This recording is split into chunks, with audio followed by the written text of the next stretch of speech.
Yeah, Yeah. don't worry, I'm okay. Just keep talking. Yeah, and then yeah, and I'm really grateful to our speakers. That's the main thing because I want that people were listening to other stories, were inspired, and they did their stories as well. Just Talking about story, what was the most in your life generally? What was the most challenging thing that happened to you? Because it must not. I mean, we all have had our yeah, of challenges. course. What was the most challenging thing that made you really question yourself or question your capacity, Yeah, capabilities? I said that just I'm taking challenges as not a problems, but just yeah, the things that I can overcome. But I don't know, just one situation when it came to my mind when during the COVID time when I stayed with my son in the flat, blocked in a flat in Vienna. We didn't have any friends, any relatives around. We couldn't leave the country, and I had to study in diplomatic academy. And it's one of the most difficult study that I used to do in my life. And it was so difficult because it's COVID time, and your son, who is like an age 6 years old, he was jumping around me.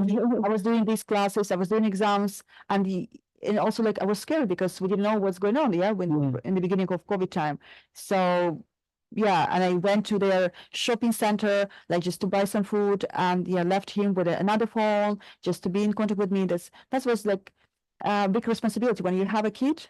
Yeah. You still like your life and That's you the have a thing. big responsibility. So how do you still work balance? And you're married, right? And you have kid? No, I'm not married. I have a kid. But how do you still work balance life? I don't know, just like this is inside me, just like staying positive. I think like just I'm seeing things in the most positive way that I can see them, and then just this is bringing me just yeah, like giving me power. But of course, sometimes I'm not all of us just powerful women, so sometimes we can be weak, and it's also fine. It's also fine. There's nothing like perfection. Yeah. There's nothing like perfection. So are you on social media? Because I want to ask you a question regarding that. So how do you navigate social media in your business? Yeah, of course, because nowadays, like we need to combine like our even daily life and business with the social media, and yeah, especially now, like we're doing also like our community we're developing with the social media and all things that I try to promote along the women. So it's also like with the social media, of course, because we cannot live now without social media. It's one way how we can reach also people's mind, people's heart.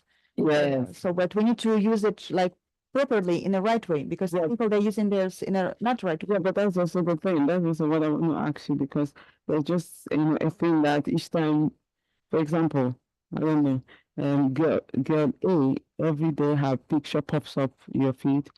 Every day, her picture pops up your feed, and she's only showing the luxury things that she has. Nothing wrong with that. I like them. Yeah. But I'm just trying to tell you, how do you how would you? And sometimes whenever you see it, you start asking yourself. Maybe one day, the first time you didn't feel anything, second time you didn't feel anything, third time it's kind of why do you actually feel like why is she always showing this third thing? So what would you do or what would you advise someone to do in this situation? Yeah. And like, yes, exactly. One of the thing of my idea on all my project, because now it's so widespread, the idea of successful success, as we said. Yes, everybody is so successful, everything is fine. And I'm feeling so bad for women who are watching this social media and uh, they're seeing that you can reach success so easy, but it's not true. I want them to see their real life, that to reach success is not a simple thing. And this is okay if they are doing something like not so successful as others. It's fine. It just takes time. Yeah. But this social media in this term, now it's like everybody's showing the best life, like luxury things. It's okay, yeah, to have luxury things, but the way how you reach, you need to show. That's why I'm inviting speakers who can show that, yeah, they have a luxury life, for example, but they reach this luxury life. Just the way was not so easy to get it. That's my idea, like not to show that success is, yes, is achievable, but it's hard job. And it's like, yeah, everybody can do this, but yeah, it's hard job and it's not so easy as the social media sometimes presenting. That was like, learn the course of 3 days and you will be rich tomorrow and just, you will buy the whole world. No, it doesn't work like this. No, It it doesn't work. doesn't. But that's The process. You gotta go. Everything is a process. Yeah. You gotta what's the range of women that comes around, the events that you do? Yeah, so Age range. it's from I think like 25 to like 45. It's like more or less the age of the women that I have. Yes. Yeah, and they're from different professions. Somebody is working for their own business, somebody professionals, I don't know, in IT, some working in beauty bureau, just I don't know, real estate agency, different background they have. So I'm hot on. Yeah. Okay, so okay. So in the events, let's talk about Marbella again. You moved here. What was the first thing that you did to integrate? Which event or which tool did you use to find the right people around you? Yeah. I always knew that the networking is helping to be integrated to any process, like a new country as well. It's a big and huge process, like difficult process. So the first thing what I did, because I didn't speak that time Spanish, of course, I couldn't be integrated straight away to Spanish society, but I found people who spoke the same language as I am, because I speak Russian. So I found Russian societies, Russian communities, Russian events, speaking events, and I went there in order to find at least the first circle of my friends or the people who I can ask for help or advice or just to make a friendship. And then after that, when I was moving through the Russian-speaking networking, then I switched to English speaking networking, and through them, then after that Spanish one. So this is the process that it took the club. Yeah, of course. Yes.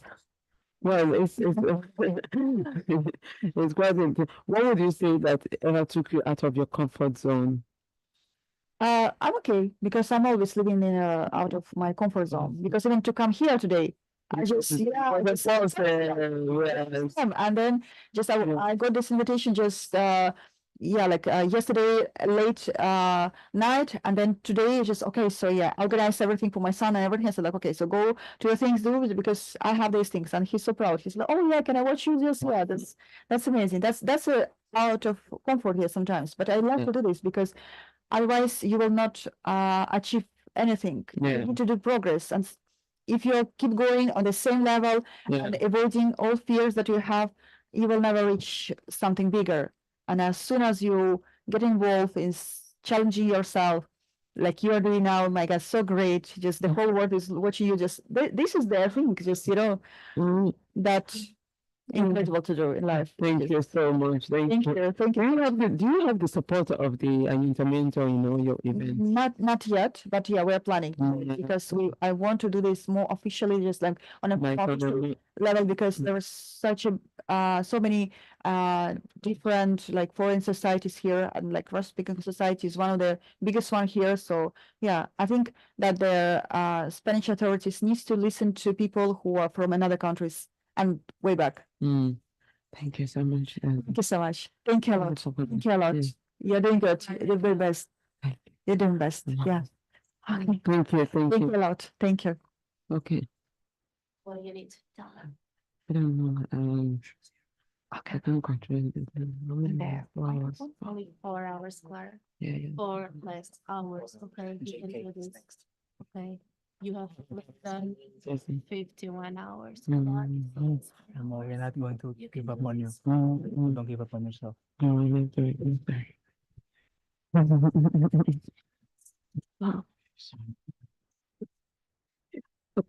I'll refresh a little bit. Go.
Can you talk just so we can? Yes, like, yes. keep talking, Yes. say your name. I'm Jessie. How are you guys? Everything is fine. It's okay. Okay, thank you. Perfect.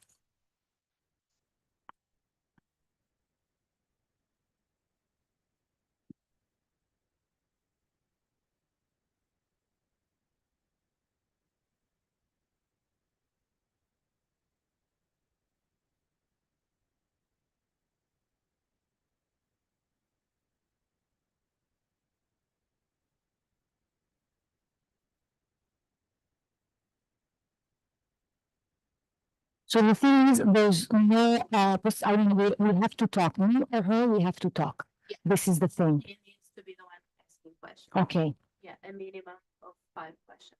Minimum 5 questions. Okay. Just let her lead. Okay.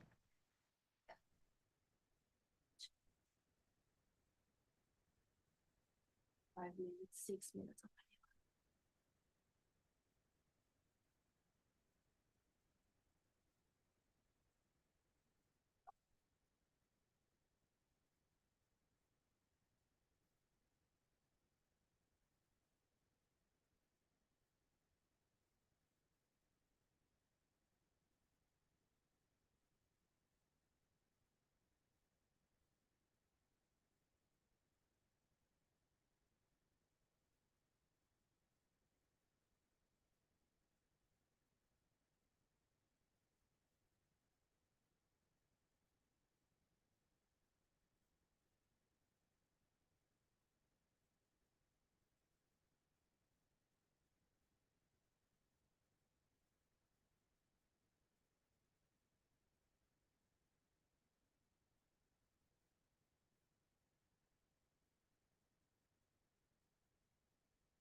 Okay, so cancel all online interviews. She doesn't want online interviews, in-person interviews, half an hour maximum.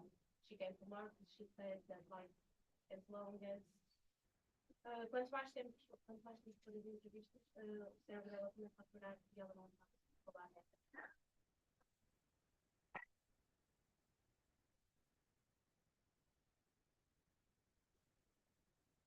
Ela tem literalmente 2 minutos e não vai ficar com tempo nenhum. Eu já chamei ela, continua a várias vezes. Vai ficar dá-la ao colo e não sei.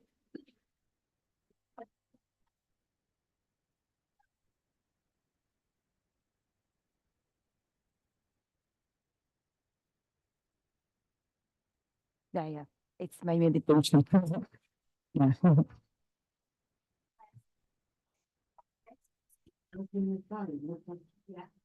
Hey, Oh, dear. you're welcome. Thank you so much. I'm making history. How are you doing? For the purpose of this interview, can you introduce yourself? Yes, of course. I am Jessie Kolashi, international interior designer, artist in general. So yeah, I'm so happy to be here with you, my dear. You are making history. You are the best. Really. So happy to be here with you. Thank you. So where are you from? From my roots are Albanian.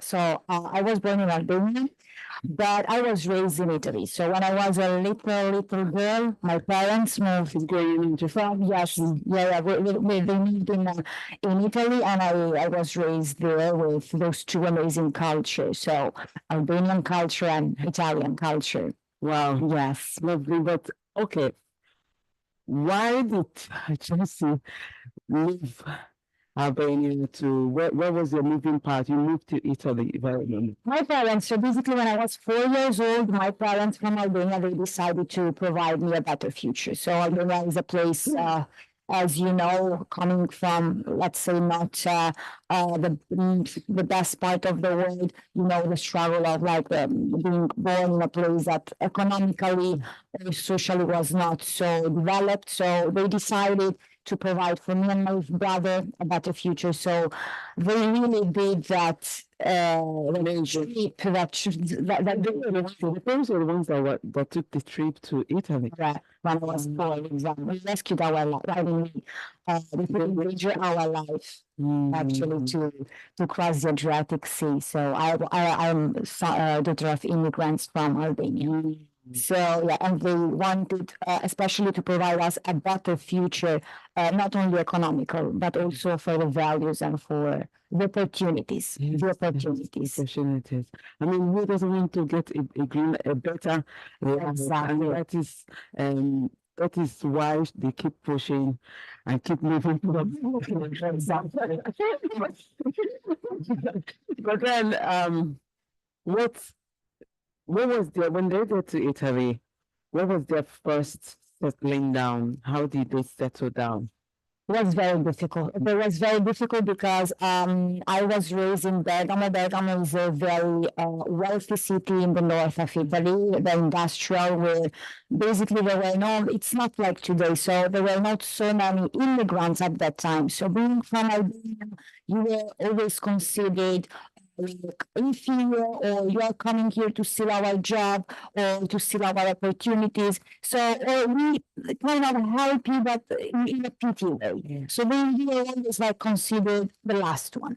So my parents, even if they had in Albania, they were both with master degrees and they had good professions. We decided to give up on this and to do very humble jobs. So my childhood and our first years in Italy, they were quite difficult. I struggled a lot because I never was able to see my parents, as they were always, because they were always, Where's the kids? yes, they took us, but they were always working in order to survive. So basically, I experienced what scarcity, both economical and love, because finally I never had my parents with me, was as a childhood. Moreover, being like socially always considered like the last one. So my childhood was kind of difficult, I must say. Yeah. What was this?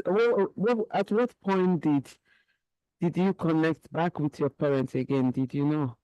Yeah, no, we let's say that during my childhood for a lot of years, like I didn't have this close connection with my parents, even if we were living together.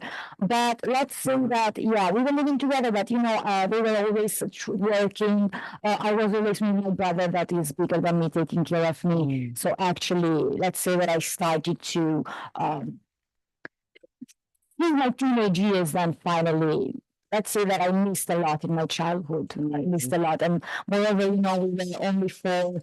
All my families, the rest of my family, they were in Albania. And the shock was coming from a community like the Albanians, where you all are like the Nigerians or the Africans. So we have those family roots very strong. So we were living basically in community, to going to Bergamo, in North Italy, where this capitalistic vision of like only 4 people, let's say mom, dad, kids, and no community, for me was shocking. I had my first trauma, like coming from this to that was like, I felt very lonely, let's say this, But then you grew up and you became a teenager. You went to school. This was me just fast forwarding a little bit.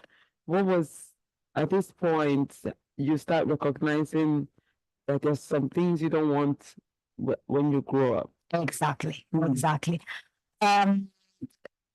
it that you don't want when you grew up? What was it that you identified in the household or in your environment that you say, I don't want this when I grow up? I don't want my I keep saying this, I don't want my children to live that scarcity. When there's scarcity, economical scarcity, there's also love scarcity. I don't want myself and my family one day to not live and not experience that abundance, okay? So I said to myself, I'm gonna fight for what I believe in.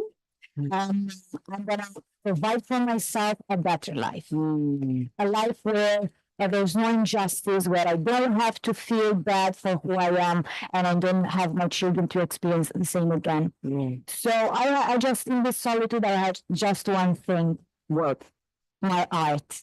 So what keeps me, When did you learn the art, or where did you learn? I didn't learn. I was born with this. You are born, every one of us, I believe, are born with a talent, like your talent, my talent. So I just followed that intuition, and I said, I'm gonna follow that unconditional love that I feel in my heart. Even the worst situation ever, I have this love, infinite love in myself. So Did it's you ever like, express it? Did you ever express your artistic nature when you were small? yes, always. I remember myself just painting. I remember myself just wanting to paint, just wanting to. I didn't care about the rest. I wanted just to paint. I wanted just to create, and nothing, no one could steal that moment. And all the rest disappeared. So I kept being connected to this all my childhood. Yes. So What in this moment that you know that, okay, this is your treasure, Yes. this is your baby, and you don't want to lose it, how did you realize that, okay, thank you, that's better. Okay. How did you realize that? How did you realize that this is what you actually, would want to do in future? Did you ever identify with it? no, and actually was difficult because, especially coming from this scarcity route, and my parents, that they sacrificed everything for me, they were them and society pushing me to do something more useful. Because, being an artist, it was always considered like, oh no, but what you're gonna do? Yeah. How can you survive? How can you provide money for yourself? Do something useful, do something useful, do something useful. So as I speak 6 languages, so I have a talent also in the foreign languages, because I always love to connect with everyone. Where did that come from, the language? Well, first of all, I was born bilingual. So being Albanian Italian, this gave me, like, let's say, I'm more comfortable to speak other languages. Then English, I have parents in the US. So as I was a child, I was speaking in English with them. And then at high school, I did foreign languages, where I learned French and German. And then I learned Spanish very easily because I'm Italian. Yeah. So it was very difficult for me to keep following that voice inside of me, because the society was like, no, you don't have to follow your dream. You have to do something useful. You have to be useful. That's the thing. Yeah, you must like do something that provide you some money, because if not, what you're gonna do? Yeah. So That's when you went to school and study. Yeah, I did high school foreign languages, and there were no money for me to go to university. So I said to myself, you know what? Okay, I did the foreign languages and not artistic high school, but I'm going to as university do something that is connected to my dream. So I started working. I started putting some money aside, and I said, I am going to finance myself. So I worked, and with the money that I saved, I said, okay, now I'm gonna do interior designing. So no matter the output, I said, I'm gonna follow what I have to do, no matter the output, no matter if I'm gonna make it, no matter what kind of lifestyle I'm gonna have. I just want to live for love. And what motivates me since I was a child, I had this all my life, was love. Everything else, because now, I'm an international interior designer in the luxury field. No, but before you became international. Yeah, I was, long drive. Okay, it's a long drive. Because in this moment, after you realize, okay, you're still in your art, and then you didn't have money to go to school. You knew you wanted to sponsor yourself, rather pay your way to school. Yeah. Let's go back to when you started, where you worked. Where did you work to save up some money to send yourself to school? Look, the beautiful thing is that I started working with but my brain is ready. No, incredible. Incredible. So the thing is, I started in fashion. Mm. So I started to work as a shop assistant in some luxury actually shops. Which one of them was Max Mara. Ah, yes. And the incredible thing is that everything that happened in life, while I was flowing in life, then in my adulthood, it was somehow connected because entering in the luxury system as a shop assistant, it made me, I was in contact with the client that I would have had one day. It provided me some important values such as elegance, such as communications, such as and being empathetic with other people. Yes. All skills that I didn't know at that time, but they were like providing me some important tools for the life that I have today. Yeah. So this was incredible. So I started as a shop assistant. My routine was like very stressful. I woke up in the morning, I went to university, and then part-time I was working. Yeah. As I Because did then this the school. Yeah, exactly. So that's what Finally you finished the school. I finished my degree in interior design. And this was in Italy, no? It was in Italy, yeah, in the Milan area. And while I was finishing, I had an important meeting in my life. What was it? I met a businessman, and this businessman was had a dream. He had already a big company that was dealing with structure, window structure, and he had this dream of creating an interior design studio in his own company. So basically, I love to say that opportunity means preparation meets opportunity. Talent meets opportunity. Talent meets opportunity as well. So how did you know? What did this man say to you, like regarding your studio, or rather, did he propose to you something? Did he know that you wanted to be an interior designer?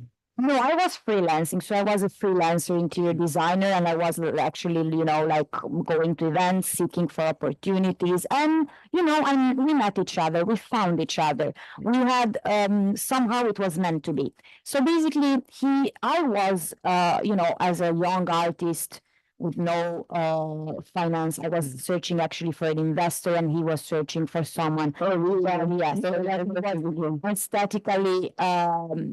aesthetically able to create what he has in mind. So it was a meeting. So, and the aesthetic that I had and the money that he had, the finance that he had, like they met each other, and it was meant to be. So what we did, he provided me with the tools to create inside of his company this interior design studio.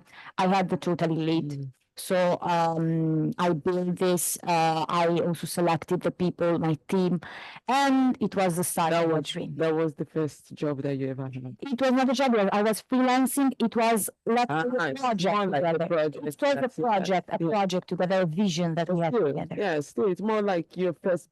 That was your first talala moment. Big opportunity. Yes, where you felt wow. Yeah, wow. I felt wow. And then do you think that moment made you rather impacted or rather boosted you to the next level? Yes, yes, it boosted me to the next level. For me, was the opportunity, the train. I think that we have train in life. I always, like with my craziness, took all the trains ever, and I said, no, I'm gonna jump this train. So I said, yes, I'm gonna take this opportunity. So we started this incredible project. It was the dream at the beginning, was like, finally, this important businessman giving me this opportunity. It was magical. It was like the heart and the mind creating something incredible. And we did. So we created is it like a studio office or? It was a project company. It was a huge building, a very big building between the Milan area, between Bergamo and Milan. It's still there. And I actually built with him also the building. Was a baby. So it was from beginning? From scratch. Were you the one that drew, as an architect, were you the one that drew the design of this studio? Yes. Wow, yes. So this is the most beautiful thing, because he provided me finance. He said, I'm going to follow your artistic direction. Please, let's do this together. So we created this beautiful building. from scratches and the project studio. So it was everything from zero. And for me, it was like, oh my God, something happened and I'm finally achieving my dreams. I am so actually grateful still today for the person that I met. Even if now I'm gonna go deeper in what happened next. Yes. So imagine that me being no one, okay, being a little girl from Albania, fighting so much for a dream, meet this opportunity. What happened next is that I started fast, super successful in Milan, having a name, being How did that hit you? Did he hit you good or did he hit you bad? Good and bad. What was it good? Good and bad because was finally realizing my dream at some point, but it took me off a lot, and I'll explain you why. The spotlight, the success, the first success at 25. Yeah. Being in the center of the world, having all the systems fulfilling your ego. Yes. And especially in that environment, because I love Milan very much, but Milan is a very tricky city. It's a capitalistic city where the appearances sometimes are more important than what you really are. Yeah. So this quick success came with the darkness. What was the darkness? The darkness was that after, behind all this glamour, because I was living this super glamorous life, this glamorous life was based on ego and not love. Not only what I was doing, but also the system itself. Right. Because everyone in that system, everyone in that world was basing who they were and what they were doing from their ego, to fulfill their ego, not because they felt this deep down. So even if the facade was beautiful and glamorous and whatever, I was starting to feel very empty inside. The values of the environment, the values. I think there's something I missed. Did I miss that this person of big opportunity? Were you together as couple? No. Okay. No, we were not. But I speak about this kind of relationship as a toxic relationship. When I hear people saying I was in this toxic relationship where I was provided with everything, but at the same time my soul was being taken off, I felt the same, because somehow I was providing with all this glamorous environment, the best places, the best brands collaborating with me, but my freedom. Yeah. My freedom, my soul. I was imprisoned in this golden cage. So this was a golden cage. So he wanted to control you. Exactly. And it was not even a sexual relationship. No. It was only professional relationship. Exactly. And it's not only that environment, but it's not only that place, but let's say that a bit the design environment in Milan was fulfilled with those toxic behaviors or kind of situations. Okay, because as I told you, being so capitalistic, being so based on I want to be successful for the money and the success itself, and not because it's a purpose, not because I feel this love inside. This was there's something at some point where I was at my highest moment economically, at my highest moment as, let's say, facade success, but I felt so empty inside that I was like dying. I was dying inside. It took a lot. It must take a lot for you to say goodbye to him. Absolutely. And goodbye to all the, all the contract that comes with him as well. But then you move forward. Was it okay? Was it not? What I said, Mama. Was it what? I'm processing. Yes. Was it difficult for you to kind of to do this? Lord, was it difficult for you to find the next opportunity? I didn't find the next opportunity. What I needed to do at that moment without a logical and rational, it was not a logical, rational decision. It was like more the voice that I had inside since I was a little girl that said, no, this is not going to be my story. Right. This is not, I don't feel love. I don't feel this is the truth. I feel there's something more. I feel I was born for something more than this. Yeah. So for me, it was even more difficult because, as I told you, in my childhood, I was raised in scarcity. So finally, like the universe is giving me all this abundance, all this success so young, and why I'm not happy? Right. I felt guilt. I felt very bad with myself. I said, Jessie, why are you so ungrateful to not like take this? And how can I tell my people and my family or to myself that I'm not happy? And I really don't know what, but I said, you have to leave this. Even if I had zero opportunity, I not only left this place, I not only left this land, I left the country. I said, there's something more. There's something more that is waiting for me. I was gaining a lot of money. I had a huge contacts there. And I said to everyone, I want to leave Milan. And they said, Jessie, what? Are you crazy? They thought that I was like, I said, no, I want to be no one again. So when you left Milan, where did you land to? To Madrid. And from Madrid, you landed to Yeah, actually, Madrid happened. I mean, in this darkness that I was going through, in this depression that I was having, I felt there was a friend of mine in Madrid, and I said, I am going to take a little vacation from that. So I went in Madrid, and Madrid was exactly the opposite of Milan, because Milan is a very structured and posh city, and Madrid was the crazy one. Madrid was full of joy, full of freedom. And I entered in this small trip in contact with artists that said, you know what, we don't care about the output, we don't care about what people are gonna say, we just are. And it's meant for us, it's gonna come. So I said, okay, so as an artist, there's another way. I don't have to compromise my values, myself, and my truth to fit in a place. I have to be. And then what it's meant to be, it's gonna come. So this changed totally myself in such a deep level that when I came back in Milan, the true self that awakened in this trip was not able to live there anymore. So you have to pack your bag again. You pack 3 bags. When you pack your bag, when you packed your bag, what happened then? Did you okay? Let's fast forward. Marbella.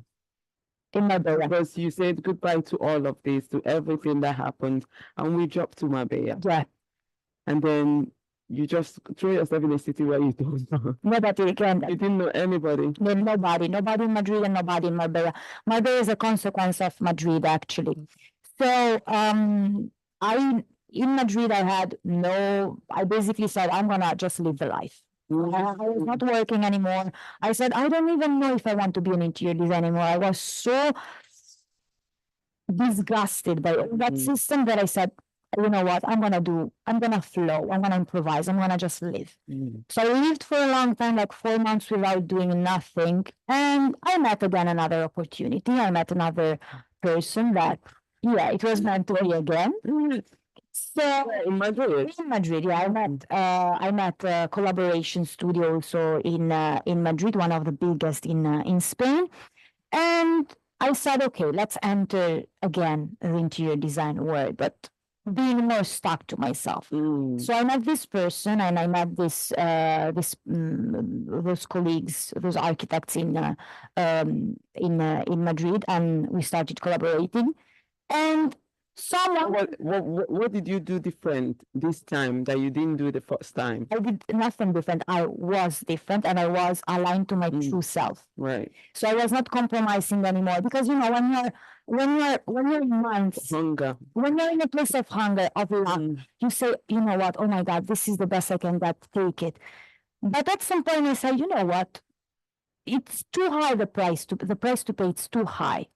Like taking this but sacrificing my soul, no, I'm not gonna do it. So this time I was like, I know who I am, I know what I want, and I know why I'm alive. So everything that happens, I'm in control. So this time was different because I was different. And yeah, so Did the basically, relationship go better, or would you say it went toxic again relationship with with who? the new company?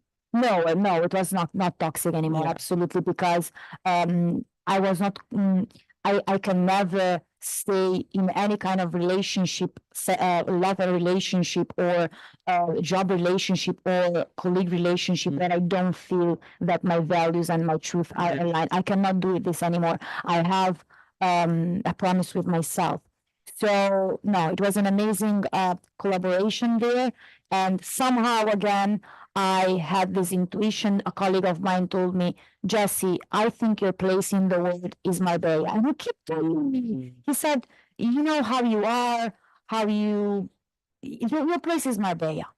So when there was the opportunity to go in Marbella for some months, I said, okay, I'm gonna try. So I packed again all my stuff, and with my car, I did 6 hours of drive in a place that I had no idea where I was going. I didn't even know where Marbella was. Like, to me, it was like crazy. This was super crazy. I packed all my stuff, I drove, and I said, okay, let's do 2 months in Marbella and see what happened. And that was how we moved to Marbella. Yes. And you love it here. I came here, I was like, I felt this feminine energy. I felt like home. I felt like a mother. When I entered Andalusia with my car, I was leaving Madrid, this super beautiful, incredible city, but a bit crazy somehow, because I went from the super rational world to the craziness. I said, okay, I need some balance, something in between. Now you are in a place where you feel whole and feel self. Yes. Why how would I want to conclude, you're right, because we can stay here all 10 hours. I literally take the whole time. So you can why would you say that Marbella has fulfilled the void that you were looking for? Or rather, did it collide, or rather did it join with your energy that you finally have? Yes, but I would say more that is the opposite. Marbella is a manifestation of what I'm feeling inside. Yeah. Marbella is a manifestation of what you're feeling inside. Exactly. I hope you continue to feel fulfilled. Yes, my dear. I think. I'm so happy. Keep going. Okay. Thank you. Hi, mother. Hi. How are you? I'm so proud of you. Thank you so much. Okay, for the purpose of this interview, please can you introduce yourself to this camera or that one over there? Anyone? So my name is Mata, and I live here in Marbella. I moved here 2 years and a half. I came here from England, but I'm originally from Zambia. Yes, but she makes jollof rice past me. Well, welcome. Thank you. Thank you for this invite. Yeah. Wow. So It's so lovely to have you here. So, Matza, darling, yes. you have established a household name here. However, let me take a little ride to England before we come back here. Exactly. Well, England, where you got married in England, this was a quick fast forward. Yeah. However, is there a moment in your life back in England you would like to share that is like inspirational, that is like something that feels very special to you? Yes, actually, yeah. Well, when I was in England, obviously I went through different struggles of life. I've suffered from depression. At that time I didn't even know what depression was, being brought up in Zambia. When you feel a bit sad or you feel a certain way, they just say, just put your chin up and get on with get on with your life and stuff.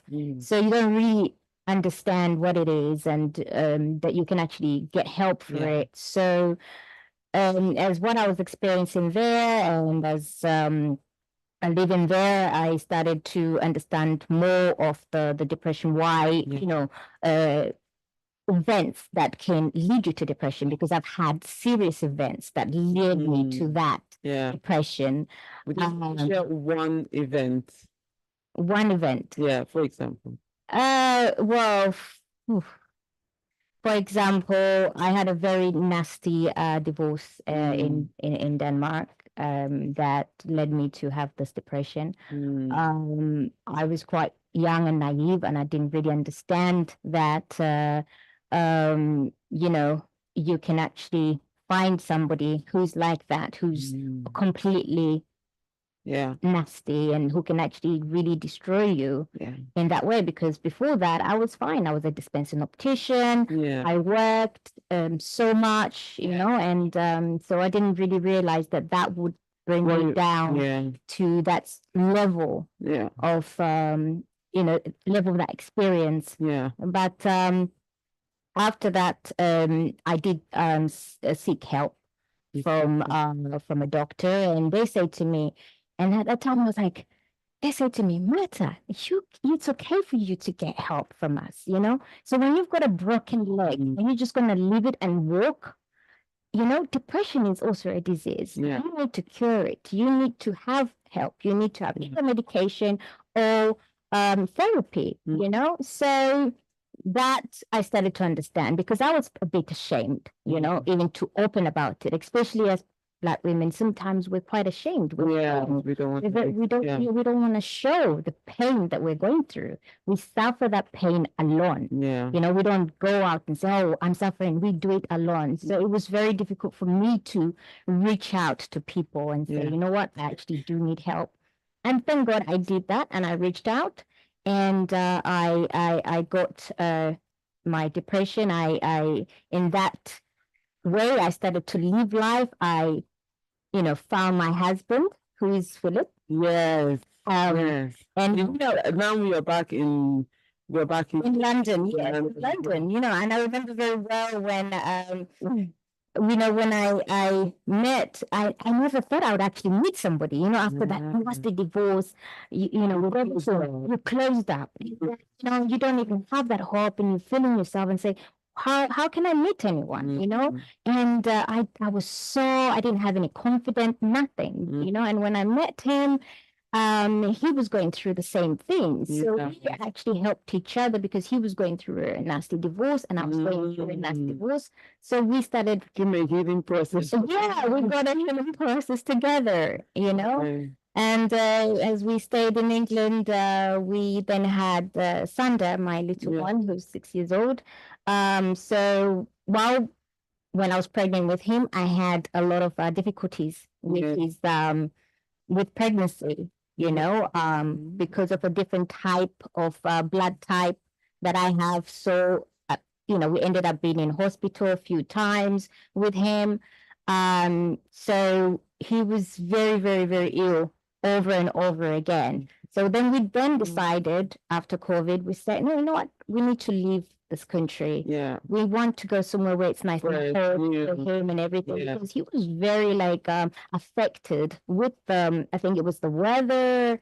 You know, he was not doing well in England. His health wise was not doing very well, and he always wanted sun. So that's why I was saying that, you know, the weather, everything that can affect a person. Without you knowing, you can be in the situation where you're in England, you don't know why you're feeling in that way. It can be because of the weather. Because of the weather, and then because of the environment. Why? I mean, when in the moment when you were having this conversation to move to a new country, and then what about the kids? Because he has kids, and you have kids. So what are the process? Because you know, it's a lot of process to actually unite these kids together and say, hey, we are together. You people have to accept each other. What was the process like for you?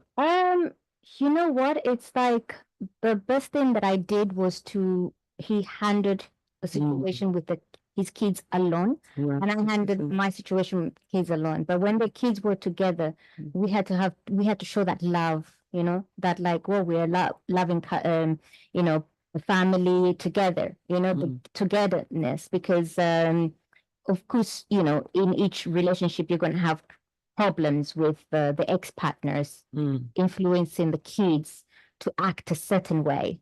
So I didn't want to interfere in that. So I wanted, like, every time when the kids came, they see a different type rather than a fighting type and say, your mom does. You just like, oh, you're here. Lovely to see you guys. Oh, like just to have a nice family.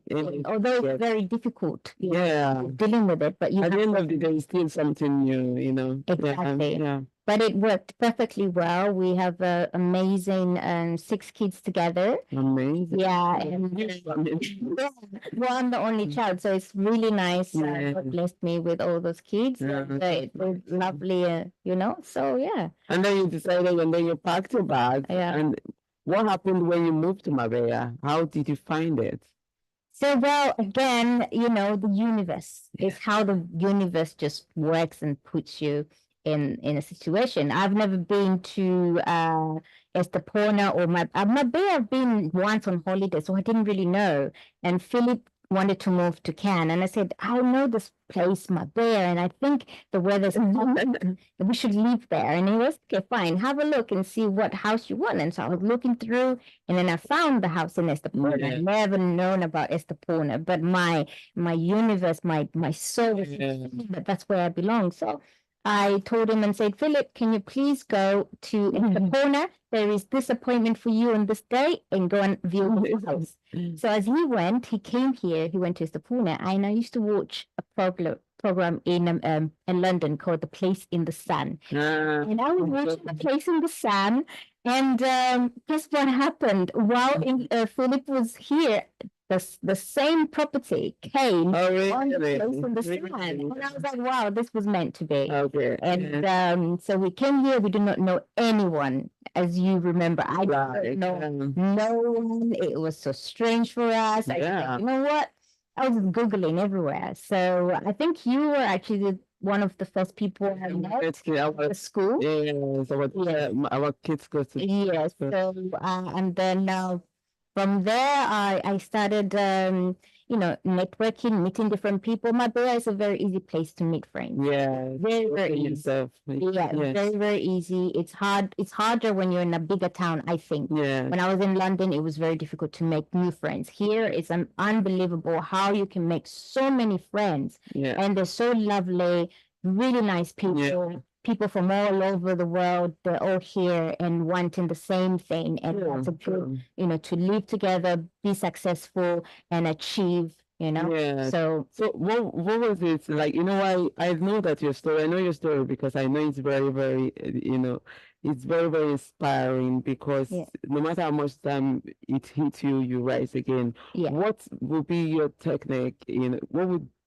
What is your technique or ways what you use to rise up each time you have that moment? The down moment. That down moment of maybe remembering what you went through. Or sometimes the each moment comes. What do you do to actually, get your feet back again? So one thing I've learned is to always ask for help. So if you do feel low on that moment, I'm not afraid to ask for help to anyone who I know that they can actually assist me through this situation. And when I say help, you can ask for example, a yoga teacher. You can go for yoga. You can ask. There's a lot of different people around living here in Marbella that are specialized in different things. Therapy, if you need therapy, there's there. If you need meditation, I know a few people that do meditation, and meditation has actually helped me a lot. And just the awareness of yourself to bring you back on earth and say, wait a minute, you can do this. You should not fear. Fear is the problem a lot. People fear a lot. And I think you said it very well. And there's a signature that you created. I'm very curious to know what you're going to say.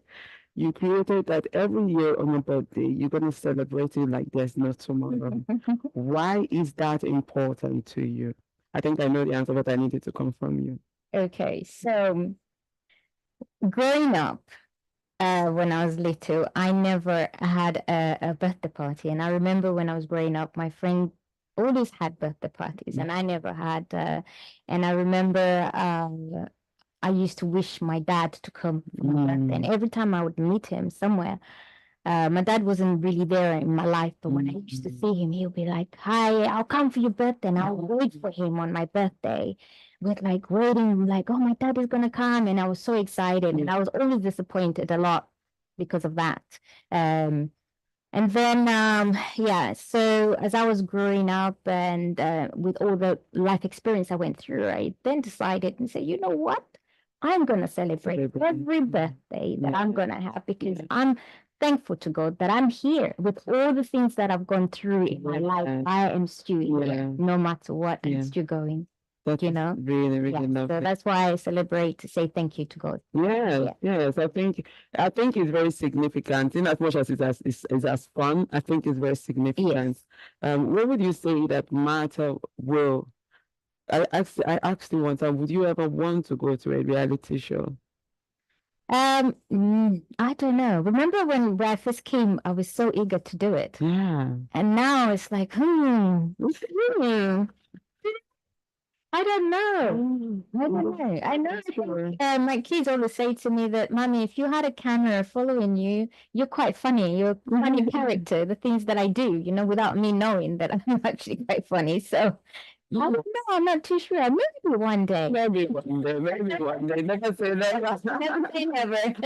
Exactly. Well, you have, again, I think that life is worth celebrating and you celebrate it every day. I celebrate you because I think that you've been through a lot, but you have a way to twist your story around and really, embrace life and live it to the fullest whenever you can. Yes. Exactly. Oh, really nice. Thank you so much. So much. Thank Are you. For me? Yes, please. Thank you. Thank you, Daddy. Let me not hug you because I don't want to hug you. I'm not taking 3 days. Very lovely. How are you? Welcome. How long have you been without sleep? Yeah, as you can see there. I haven't been without sleep for maybe 5 hours, and I'm like, imagine you. How are you? Well, I'm good. How are you? I'm good. Good to see you. I'm so impressed. Wow, I mean, this is not easy. No. It's really, really difficult. Well, we do what we have to do for the sake of those attempts. Can you please say your name and introduce yourself? Sure, I'm Celeste, born and raised in Sweden, Lebanese nationality, and 5 years now living in Marbella. Yeah. Celeste, crazy. Why did you come to Marbella? Why Marbella? Long story short, Yeah. I have a Lebanese mom, kind of strict one, that don't want me to leave Sweden for too long. So I ended up in Mexico for some time. Then I left to Dominican Republic. And then she said, Celeste, we understand you want to live far away, but please try to find something closer to Sweden. Yeah. So what did I find? Spain. Marbella, the best place to be. So I've been here now for 5 years. Yeah. How's it working out for you? Amazing. Yeah. You know, it's a good base. Then you can always travel, you know, and go back and forth. But it's an amazing place to be. You have, if you want a crazy lifestyle, if you want a calm lifestyle. I mean, you have all kind of lifestyles to be in. Yeah. Interesting. I know you're also in the real estate. Yes, I'm in the real estate. Yeah. How is it? I mean, how would you? Because first of all, there's a lot of real estate in Marbella. It's a business here in Marbella that a lot of people do, but something always makes everybody stand out. What makes you stand out in the real estate industry here in Marbella? I believe people come to me. Yeah. I don't have this need to go and find people. They come to me. Happy clients always comes back. And in the end of the day, I do this because I love it. It's my passion. It comes supernatural. And I know the market in and out. So when a client comes and wants a certain property, it's very easy for me to match them with the right one. Right. And that's it. But with competition or to fight and this, it's not for me, and it's never been. The sky is too big for everybody, I would say. So it doesn't matter who is or who is not. I think. What about? Did you ever live in Lebanon? I never lived in Lebanon. I just visited for 3 times. Yeah. I believe it's a amazing country, but I never been there for a very long time. Yes. Yeah. Okay. Well, how has it been for you to, so where did you live with your mom? In Sweden? Sweden, yes, born and raised there. Yeah, yeah. Like the sports of Swedish. Jag pratar svenska, arabiska, English and Spanish, so 4 languages. Oh, Yeah. so you can fix it once in a while. How do you know Swedish? I don't speak Swedish, I speak Danish. So I speak Danish, and English, and then Spanish, and then my language. So nice. The only thing I know in Danish is peaceful. It's like stepping around.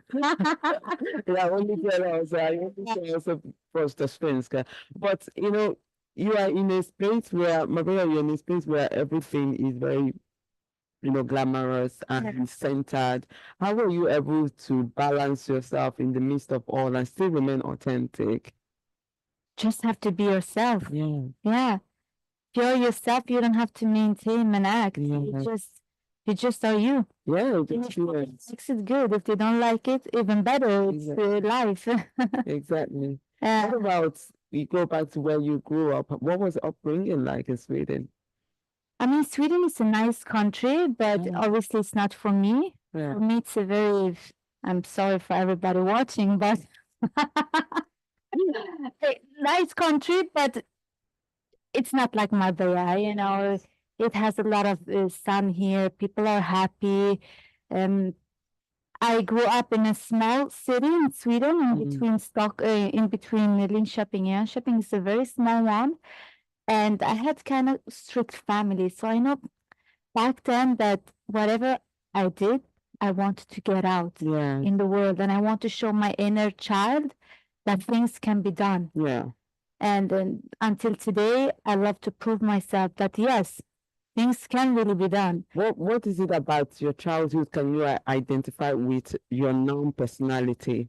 When you were younger, maybe in high school, what is it that when you remember, like, oh no, this actually is me? When you compare it now, because sometimes we don't remember some things that we did when we were young, but sometimes it flashes to our current personality, and it kind of, it's like, wow, that was me. Yeah. That is me. What is it for you? For me, I knew the people. When I looked around in my city, I said, this is everything that I don't want to be. Huh? I felt very like it choked up around this atmosphere. And that brought me out from Sweden very fast. And that got me to this point where I am today. And still, I am to prove myself every day that yes, things are possible and things can be done. Everything is possible. Yes, absolutely. Just look at you. I mean, I look at the hours. So, oh my God, yes. But thank you so much. But in the moment of, what do you do to keep, calm, or rather, what will be your daily mantra that keeps you calm and keeps you zen? Stay out from idiots. Besides that, I have my gym. Without my gym, as Martha also know, I cannot survive one day. So that is my goal. Yeah. In the morning, 7:30, I have my gym. I have my breakfast. And then everything can, Use the I'm in peace. That's very good. Yeah. Have you ever had a difficult moment where you a difficult moment that made you question life, and how did you get out of it? We all have a difficult moment, but how did you get out of it? I think that's the question. I cannot disappoint my inner child. That's why. That's what keeps me going. Yeah. I want to prove that it can be done. If other can do it, then I can do it. I just have to find the way to get there. Yeah. That's a very good way to describe it. Would you ever want to share a piece of something that happened to you, that was challenging? Nothing really happened, but something that I can share is that challenging yourself is the best satisfaction. And once you overcome your fear and put yourself in situations where you're very scared, that's very satisfied to your soul. Yeah. And once you reach that, that's like, oh, wow, I did it. So for next time, you want to be in more fearful situations, and that's how you grow. So I always look for this. The next level. Yeah, yeah. So what's the next level for you? You tell me. No, you tell What me. should we do? Maybe jump from the plane, you know? Actually, yeah, that's my reward for this. Let's do it. I am very But maybe not today, but no, I'm very not today. Absolutely not today. yeah, But definitely it's a reward for me. Yes. yeah. I think what would be something that you have in your bucket list that you always you're not sure, should you or should you not? Should you or should you not? I don't have that. You don't have bucket list. No. I have bucket list, What is the but I don't have first should thing or in your- shouldn't. first three things in your bucket list? So bungee jumping, jumping from a helicopter and fly to the moon. Okay. Maybe I find my husband. I haven't found him in my area, so That is another I'm not chapter. looking actually, but Yeah. you know, Yeah. yeah, That is a different chapter. yeah. But really, I'm so happy that you were able to pass by and your connection or rather contribution to this attempt means so much. Just no, stay. Please, I'm gonna ask you something. What advice would you give a young girl out there that is still trying to find her balance, to still find her voice? Like you say, you don't get if it's difficult, you don't want to disappoint your young Yeah, self, that's right, yeah. your inner child. So what advice would you give a young girl out there who is struggling from XYZ? Patricia, please. Yeah. No, keep going, please. Baby, Yeah, please. baby steps. Baby steps until you reach your goal. There's no need to jump. Just baby step. Just start somewhere. And then the next day, and then the third day, then the fourth day. And then when you come to the 100th day or 200th day, you look back and you said, wow, I am progressing. So step by step, and you'll get there. But don't give up. Don't give up. Never give up. No. No, it's not an option. Thank you so much. Thank We you. appreciate your- Yes, please. Thank you so much. Thank you, Daddy. Bye-bye. Bye. Welcome. Well, as we are coming for the purpose of this attempt, Hi, for the purpose of this attempt, can you please introduce yourself? my name is Ingrid Joya Virsar. Yeah, Ingrid. Ingrid Joya. Ingrid Joya. Where are you from? I am from Estonia. Estonia. Are you living here in Marbella? I am living in Marbella for as long as couple of months. So you're fresh, like Yeah, like green. How are you feeling the whole La La La land? This is the La La land. Actually, I'm really enjoying this all La La Land. Yes. So that was the intention of coming here, of widening my borders. Yeah. Yes, that's lovely. Well, how many did you say? Few months now you've been here, Yes. right? What was your experience? What is your experience so far?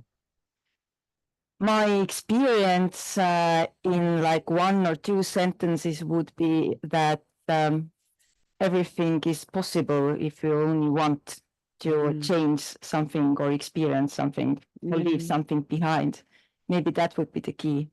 Why did you and your husband, I think, leave Estonia? Looking for sun, searching for sun. Yeah, actually, the answer is maybe more simple. Yeah. That it is actually his main reason is sun. Sun. Because the environment, I've become this point that understood that the environment that I am in is very important. So here I'm meeting new people like you and everybody in here. So that's the Yes, that's a very good sun and looking for another energy, right? But was it difficult for you to leave your friends, childhood friends? But I mean, normally I'm not like this. Normally I would grill you, but I can't even grill myself. you're doing just great. I'm trying to, my words are not coming out. But yeah, let's go. Well, if you were to, now that you have moved here, would you say that so far, do you feel that it fulfills what you are looking for? I have found out that I have to know exactly what I'm looking for. That's a good answer. So what are you looking for? I'm looking for this inner womanly freedom inside of me that I can choose myself. Interesting. Because so far I've chosen everybody else, which is not a bad thing. No. But now it's more about me. Is that your husband over there? That's my husband over there. Well, I'm sure you will find you here, certainly. That I can assure you. However, please, can you tell me, I want you to take me back to Estonia. What was your life experience, or rather, what was life like growing up in Estonia? Growing up in Estonia, it's a very small country. Yeah. So it's a very good question, actually. What was it like to tell people in Marbella what was about growing up in Estonia? It's a small country where it's about learning and being I don't know, you want to go somewhere, reach somewhere, and it's about, I don't know, finding your strength in some ways. Yeah.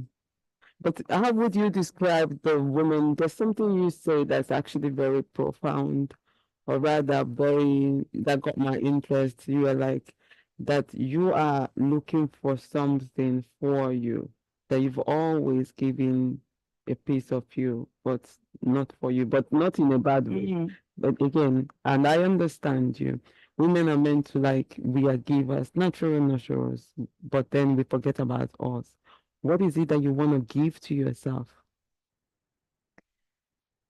Because in a society and in the family where I grew up, there wasn't a teaching for me how to be a woman. There was a teaching how to be a mother, how to serve the society, how to be a good girl. Yeah, that is the good girl part, and I'm really good in that. But how to just choose yourself, that's maybe something I haven't learned or taught in a way that I can ask something for myself. Are you seeking for therapy? Because maybe that's where you'll find the answer. It's inside you. Of course, I've been a therapist. So I've been searching for the answers inside of myself. A therapist sometimes needs a therapy, by the way. Don't you think so? Of course. Yes. I know a good one in case you You know, every therapist becomes the therapist because he or she needs a therapist. Yeah, exactly. Yes, but I know a very fantastic one. You will not be disappointed. However, I want to ask you, what is it back in Estonia? What was the moment in your life where you felt accomplished? What accomplished? You know what I mean? I know what you mean. Where I felt accomplished. Or felt, wow, I did that. It can be as little thing as you can imagine. We don't always have to wait to celebrate on the big win. It can be any little thing. I think it was the moment when I was on a big stage, and I was on hosting an event with my friend who is a singer. And I was on a stage, and I remember that when I was a young girl at school, my teacher told me when I had to perform on a stage and defend a project, and he told me that you are so bad in doing that, you are the worst person on stage I've ever seen. Oh, really, that hurts. And when I was up there in front of 1,000 people, I was like, well, I choose where and how I want to be. So I felt that that was maybe one moment that when I remembered somebody told me that I cannot do it, and I did it. And you did it.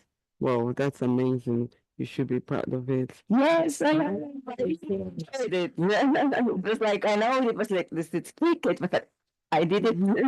But then, let's, in as much as we talk good, we talk bad, because we use all these things to inspire people as well. What was the most challenging thing in your life? What happened that the most challenging experience you've had? What's the situation like?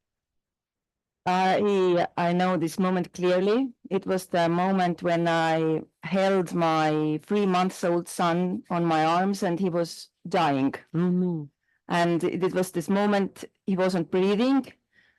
And this was the moment when everything inside of me collapsed. And there was this moment inside of me when I felt that this is my choice. If I stay here, present in this moment, or if I will faint. And I chose to stay and do whatever I can from my perspective. And child, yes. It was a beginning of a very intense story, but this is, I think, one of the moments that I experienced that I can choose the faith inside of me, that I can do whatever life gives to me, then I can just deal with it. Wow, I'm sorry. It was, some things some things you don't ever forget. I've understood, and some things will never heal. Yeah. But it doesn't mean that the things can't be your superpower. Yeah, absolutely. I totally understand. But why did you say there's something you say that it was a beginning of an intense something? What was the intense? It was a beginning of a journey. It was the beginning of a journey. Which journey?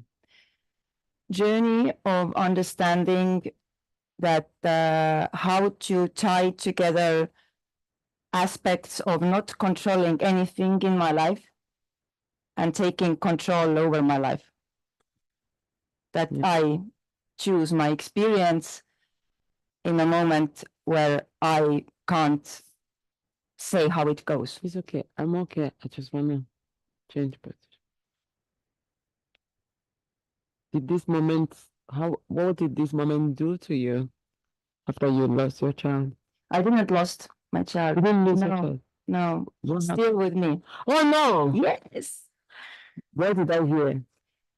You carried him on your hand. Yeah, he was just stopped breathing, and I gave him CPR, and he survived. Wow. Okay. That's good. It was a beginning of a journey that it taught me a very, very, very, very valuable lesson. I think it must have been very scary for a mother, for you. Yes. For you to think for your child to stop breathing, and then you have to, restore the child again. Yeah. So yes, it must have been hard. It was something that broke me in a way and built me in a way. Oh my God. So it was very painful present. I can imagine. I can put it this way. Painful present. Well, I'm happy that nothing happened to your child, but we move forward to coming back to Spain. How are you navigating finding the right place where you will call home? Have you found a place? No, I haven't. And I have changed my perspective of home a bit. It's not about owning something. It's about owning the place inside of me that I feel that I can do and be wherever you want, wherever I am. And I can build my home. I'm not in a hurry. I'm not chasing the end point that I want to have, like, this house or this place. It's about getting there. Well, you will find the one. Of course I will. Absolutely. Of course I will. You will find one. I need ice. Mm. Okay. So, okay. What? How is it? How are you and your husband balance? How are you and your husband seeing? I mean, this is your perspective here. What do you think that your husband think about Marbella? And how many children do you guys have? We have all together 7 children. Jesus. None of us, but we don't have children together. I have 3 children and he has 4. So we are very good in making children. Yeah, but like very productive. That's I guess. So, did you bring your 7 children? No. Here at the moment we have only 2 because 2 of his children are really grown up and he's a grandfather. So okay, and then you have only 2. One of yours, one of his. no, 2 of mine are here now. Okay. Just visiting us last week. So they We had like 5 kids in here. You can imagine that.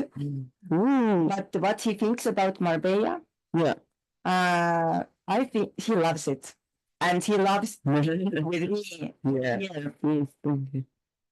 Okay. Well, I think that is a very good thing because at least both of you agreed. What about your parents? What happened? Are they back home in Estonia? Yes, they are back home in Estonia. My mother, I think she's sad in a way that I left, but she's so happy about me. And that's like a purest gift. That's like a really precious that she's really supporting me. And she says, whatever you choose, I'm just happy for you. So she's back home and she supports me. Yeah.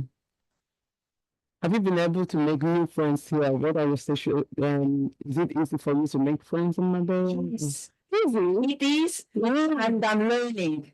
I'm learning new ways. Yeah. Are you still practicing? Because as a therapist, no, you came to Marbella. Are you going to continue practicing? No, I don't think so. I think it's time to move on and do some bigger things for myself. Bigger. That's really good. What would you like to do? I am also organizing very mindful and luxurious parties, events. Yes. And I'm creating beauty in some different ways. This is what I'm going to do here. Creating beauty. Yes, I'm creating beauty. What do you mean creating beauty in different way? Which different? In through events that make events and tailor events where people actually can enjoy themselves and life in a really fulfilling way. Because this is what helps me the most. To get out of my personal pain and through my development is joy. So I think joy in a really soothing and quality way is something that is very important to seek for yourself. So that is the beauty that you want to give the people or the people that will come to your event here in Marbella? Yes, and also through designing clothes. Oh, so that where did the designer come out from London? It's quite interesting. That's why I always try to go back. When do you know that you are a designer? When I thought, I just recently discovered that what is something that one thing that I every day do without understanding that I'm doing myself. This is like a superpower or something that is my talent. Our passion, and this is that I'm designing in my head. I was designing clothes when I go to this or this party. This woman looks amazing. If I would add some gold to her, she would like shine even more. If I would, how to express myself that I am beautiful in every way. Interesting. Well, I'm looking forward to your fashion clothes. Yes, because it's all about feeling good and shining. Enjoy. Give the beauty of joy. What does that even mean? Beauty of joy. Stay happy. It's fine that happiness and enjoyment in a place where you just have to, sometimes you have to seek or just notice that it is there. And I can actually afford myself, even if I have some really big shit at home, I can afford myself. I'm valuable enough to wear something nice, and There is no you. and I just can go outside and forget for 3 hours, forget completely what's Happening outside. what's happened like yesterday or day before or weeks or years before that. I'm not that person that what happened to me. I'm with you, but okay, let's take you. I really am very interested in your event. If you're going to create event, have you tried to think of where you will put it? Where you will make the event? I would make it in different place. One thing where I would really love. What's my dream? What's my dream? Where to make an event? Yeah. In a cave. Wow. Where? Cave In party. Marbella? We have caves near here, or even, I don't know, in Gibraltar, there's a really cool one. Yeah. Have you been there? No, why not? There are cave concerts, and would you go to a cave party? That's a good question. But I asked the question here because I have to keep the question. However, yes, I will. Out of curiosity, I will go. Yeah. What would you if you make a cave party and people are walking in, what will be the theme of the party to be able to sell it? Celebrating life. Inside a cave. Okay. Okay. Yes. 5-minute rest. Yes. Yeah. Do I have one? 5-minute rest. You sure? Yeah. Yeah. Okay. Thank you so much. Thank you. Yeah. This is amazing what you do. I'll be back. Thank you. I'll be back. Oh, I needed that rest. But I can't sleep. But I can't sleep. Yeah, no, I know, and you can't because you only have 9 minutes accumulated rest. 1 minute. So take 5, 6 now. Yeah. Okay. Thank you. Okay. Go down.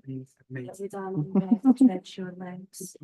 Okay, but don't fall asleep. Yeah, Yes. but let me.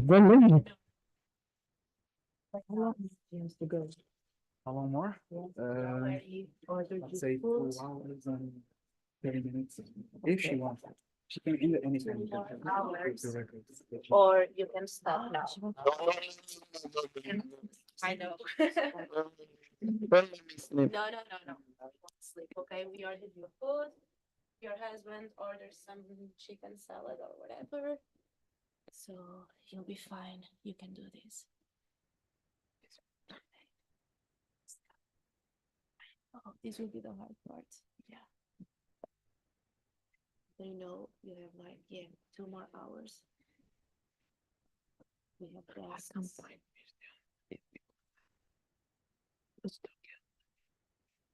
Yeah.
Okay. Hi, Dan. Hi, welcome. Thank you so much. Okay, so for the sake of this, for the purpose of this interview, can you please, for the purpose of this attempt, can you please introduce yourself? So my name is Diana Saya, and I'm from Denmark. Yeah, Hi, welcome. thank you so much. So who is that? Who is Diana? Who is Diana? Diana is a mother of two, a horse lover, especially Arabian horses. She loved to stay youthful because this is the way she thinks she can stay the best mother ever, because then I do have more time with them, of course, right? She's an educated lawyer, but she found the office work too boring, so she needed something else to do. She's a wildcat most of the time. She wants to be free to experience things, go on adventures, meet new people. What was it like? What was the childhood like? Oh, should we really go there? You want to be deep today? Thank you so much. Okay. Wake me up.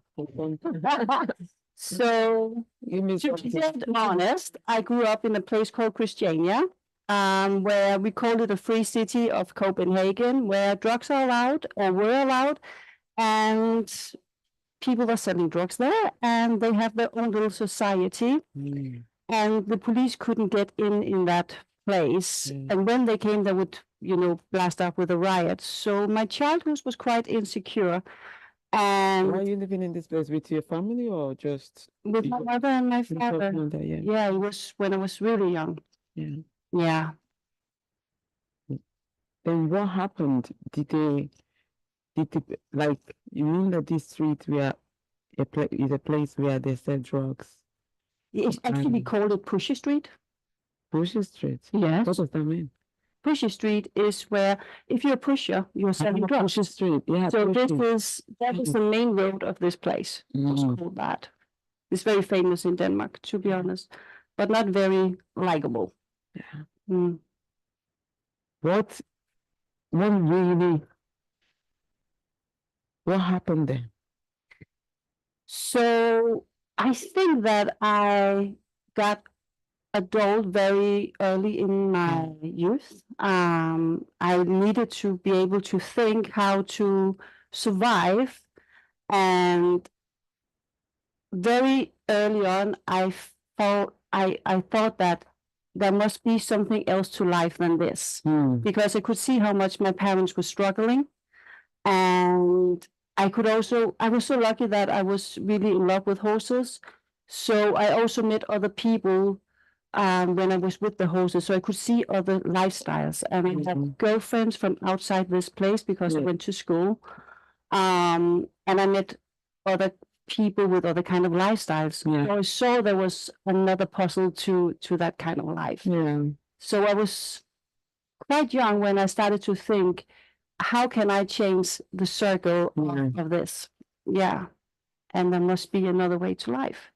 Were you ever in danger in this place? The police, when the police came and there would start riots, is not a place for children. I mean, they would throw stones against the police. Sometimes the police would shoot. Sometimes they would hit on children because the children would hit the stone, throw the stones, and sometimes they took the wrong children.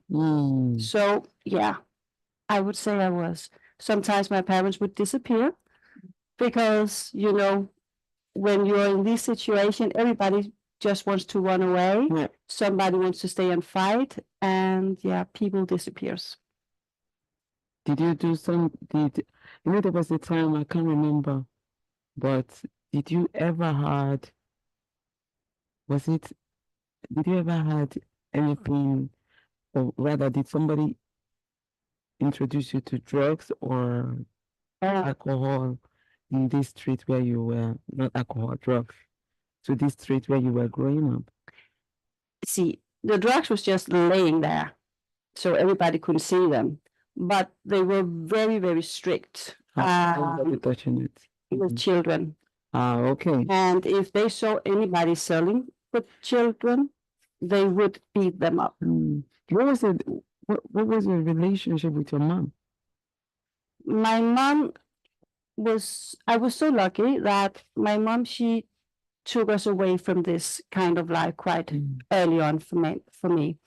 My father, he was really drawn to it still, so he would take me back, and so I would go a little bit back and forth.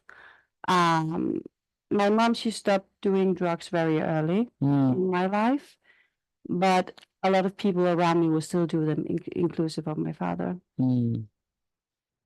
Oh, when did you realize that? At what age? I would say when I started in school, I found out that there was something different with our lifestyle, because my parents would tell me that I could not tell anything about what was going on at home.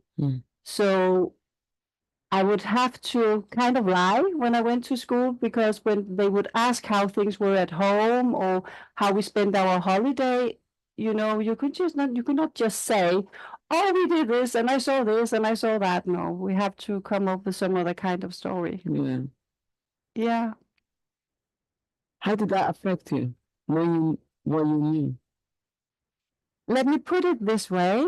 I was quite confused about what was right and wrong in many, many years. Thank you. And I also think when I was given the opportunity to study law, that was my way of getting to understand what is right and wrong. Yeah.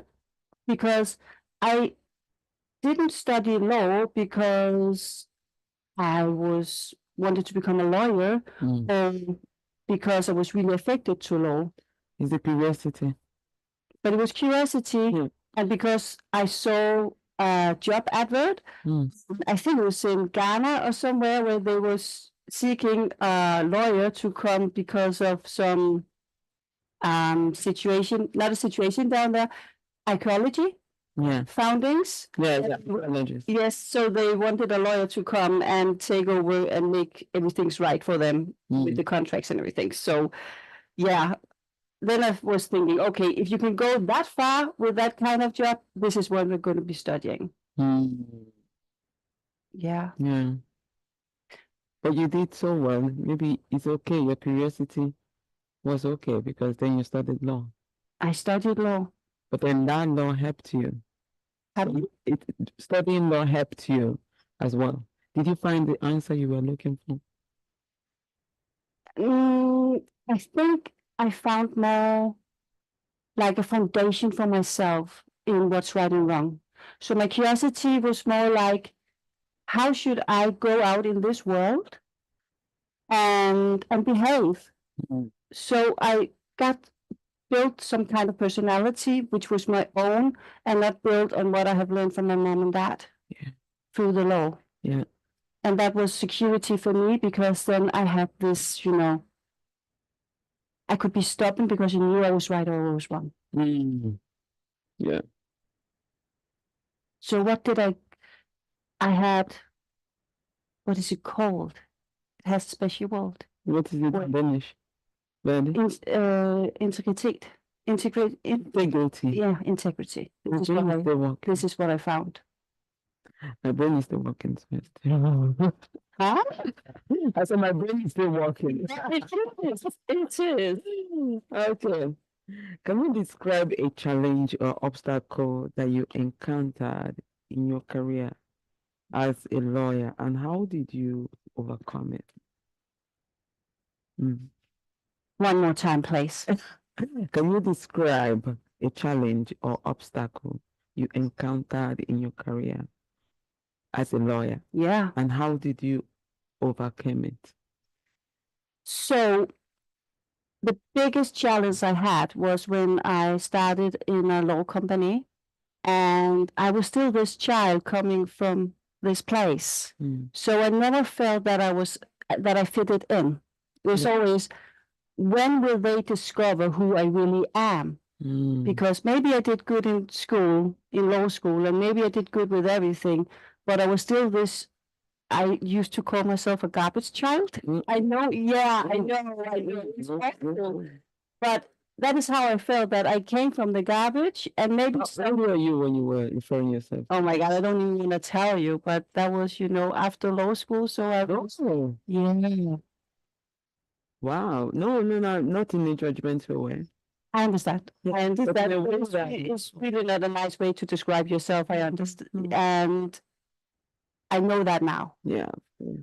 But that also meant that I never felt that I was a true part of the company, because maybe one day they would find out that I was just this garbage child. And I always thought that I had been lucky to achieve the things that I've achieved. It was luck, not because I was valuable, not because I was clever, and not because that I got the strength to actually overcome these challenges.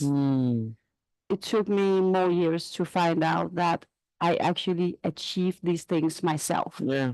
It was not because of luck. Not have anything to do with it. Yeah. Yeah.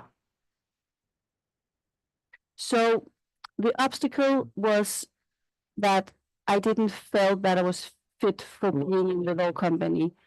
And I was working so hard for me to prove that I was, prove myself. Did you ever, how long did you work in the law firm? For 5 years. Were you ever able to prove that to yourself? No, only to them. Right. But you still didn't convince yourself, No, not really. regardless of how hard you worked. Yeah. Funny and strange Mm, and unfortunate. yeah. But life was, as in, I think you've progressed over time. Because how did you heal? How did you heal from the unworthiness feeling? What did you do?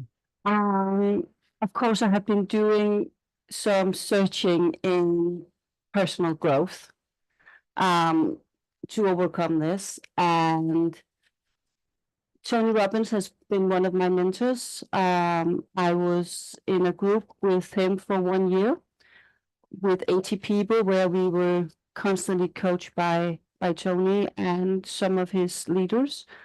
And he helped me a lot. He helped me a lot.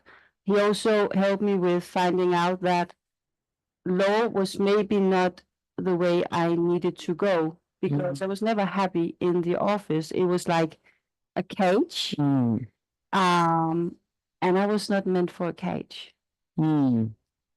So And you left? I left. Wow. I left. What did you do then? I got pregnant. Actually, That's also actually, that's the ticket, because I told my husband that if he wanted a child, it would be okay. But we would need to send the child to boarding school, because I wanted to stay in my career. Until I sat with the test in my hand, it was just like, oh my God, It's actually this child is never going to boarding school. I'm going to show her what a good mom is. And it became really, really important to me that I would be a part of her life. And at that time, I was probably working between 80 hours a week minimum. So I went into the office and say that I was pregnant. And after the pregnancy leave, I would not be coming back. And that was it. That was You left it. the firm. Yeah, When you left, where did you go to? where did I go to? Yeah. I stayed at home with my child for a couple of years. She became sick. Yes, So with your husband? No, he was working. He was Okay. working, but we stayed there for 2 years. I stayed with her for 2 years before I sent her off to kindergarten. At that time, when I got pregnant, we were living in Sweden, and then we moved to Denmark. Wow. Yeah. You mentioned that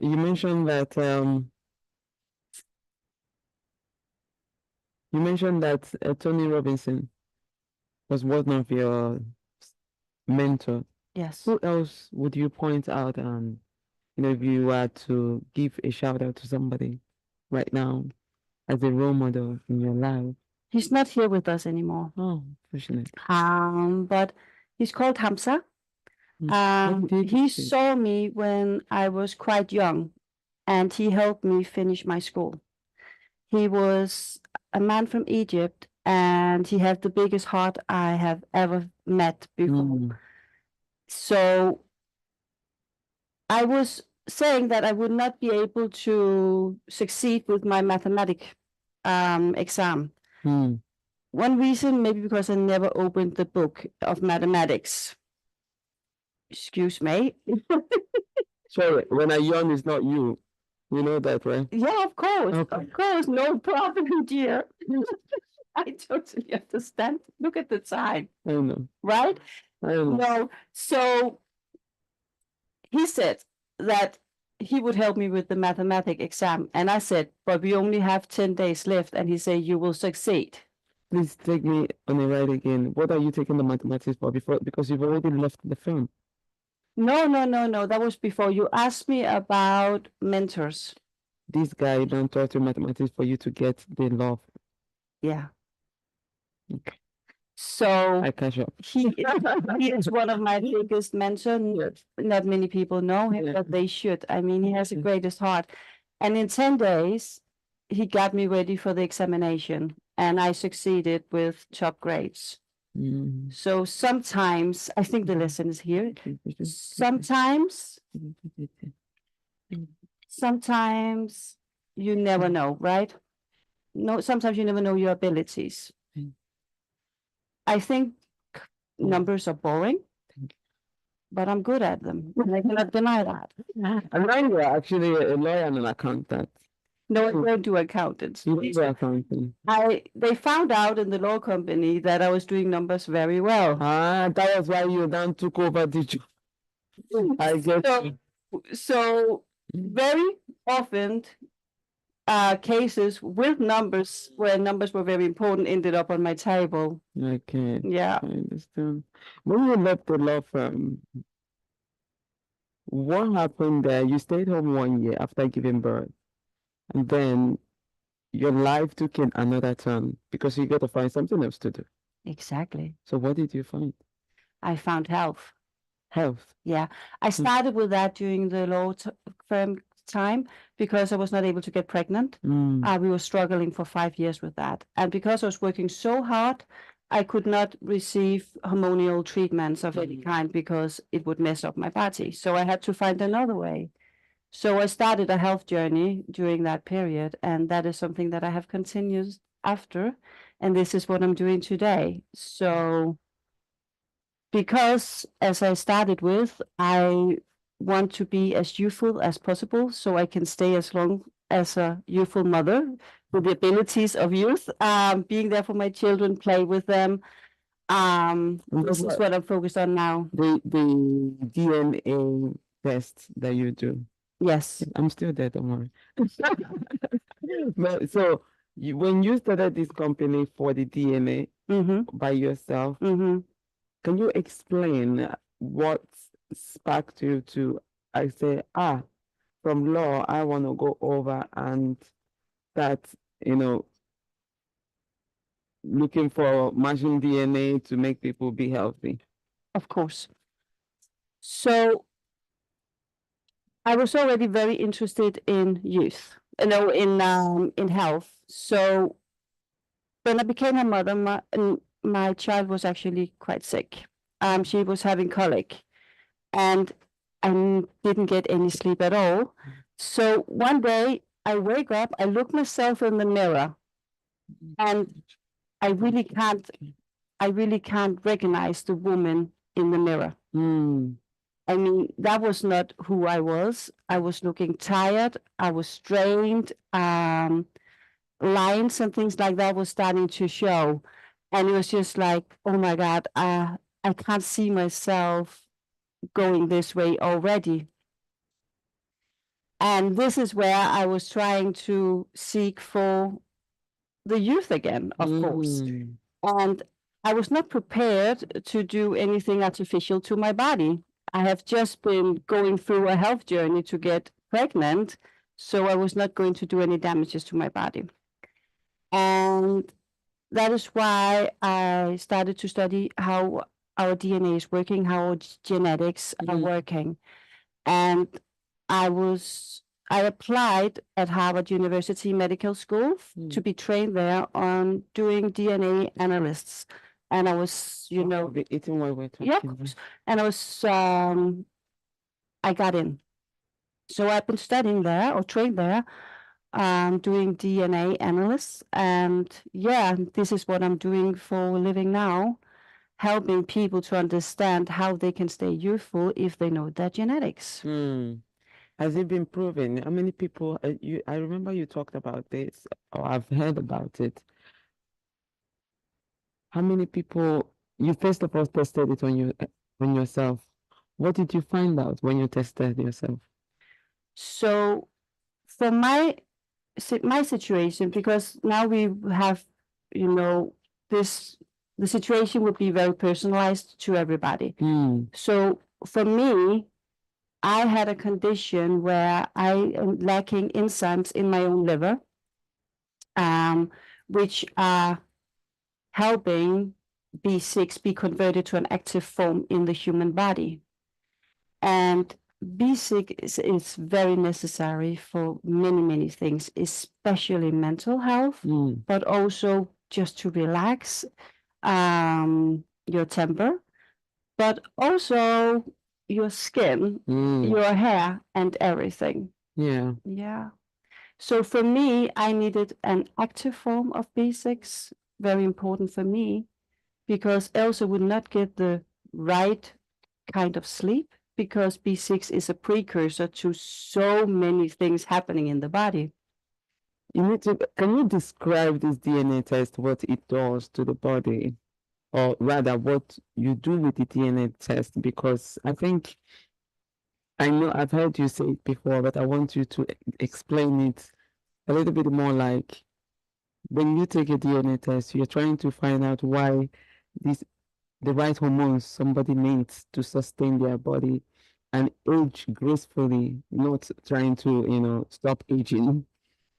No, or is it no. Not yet. I'm still searching for that.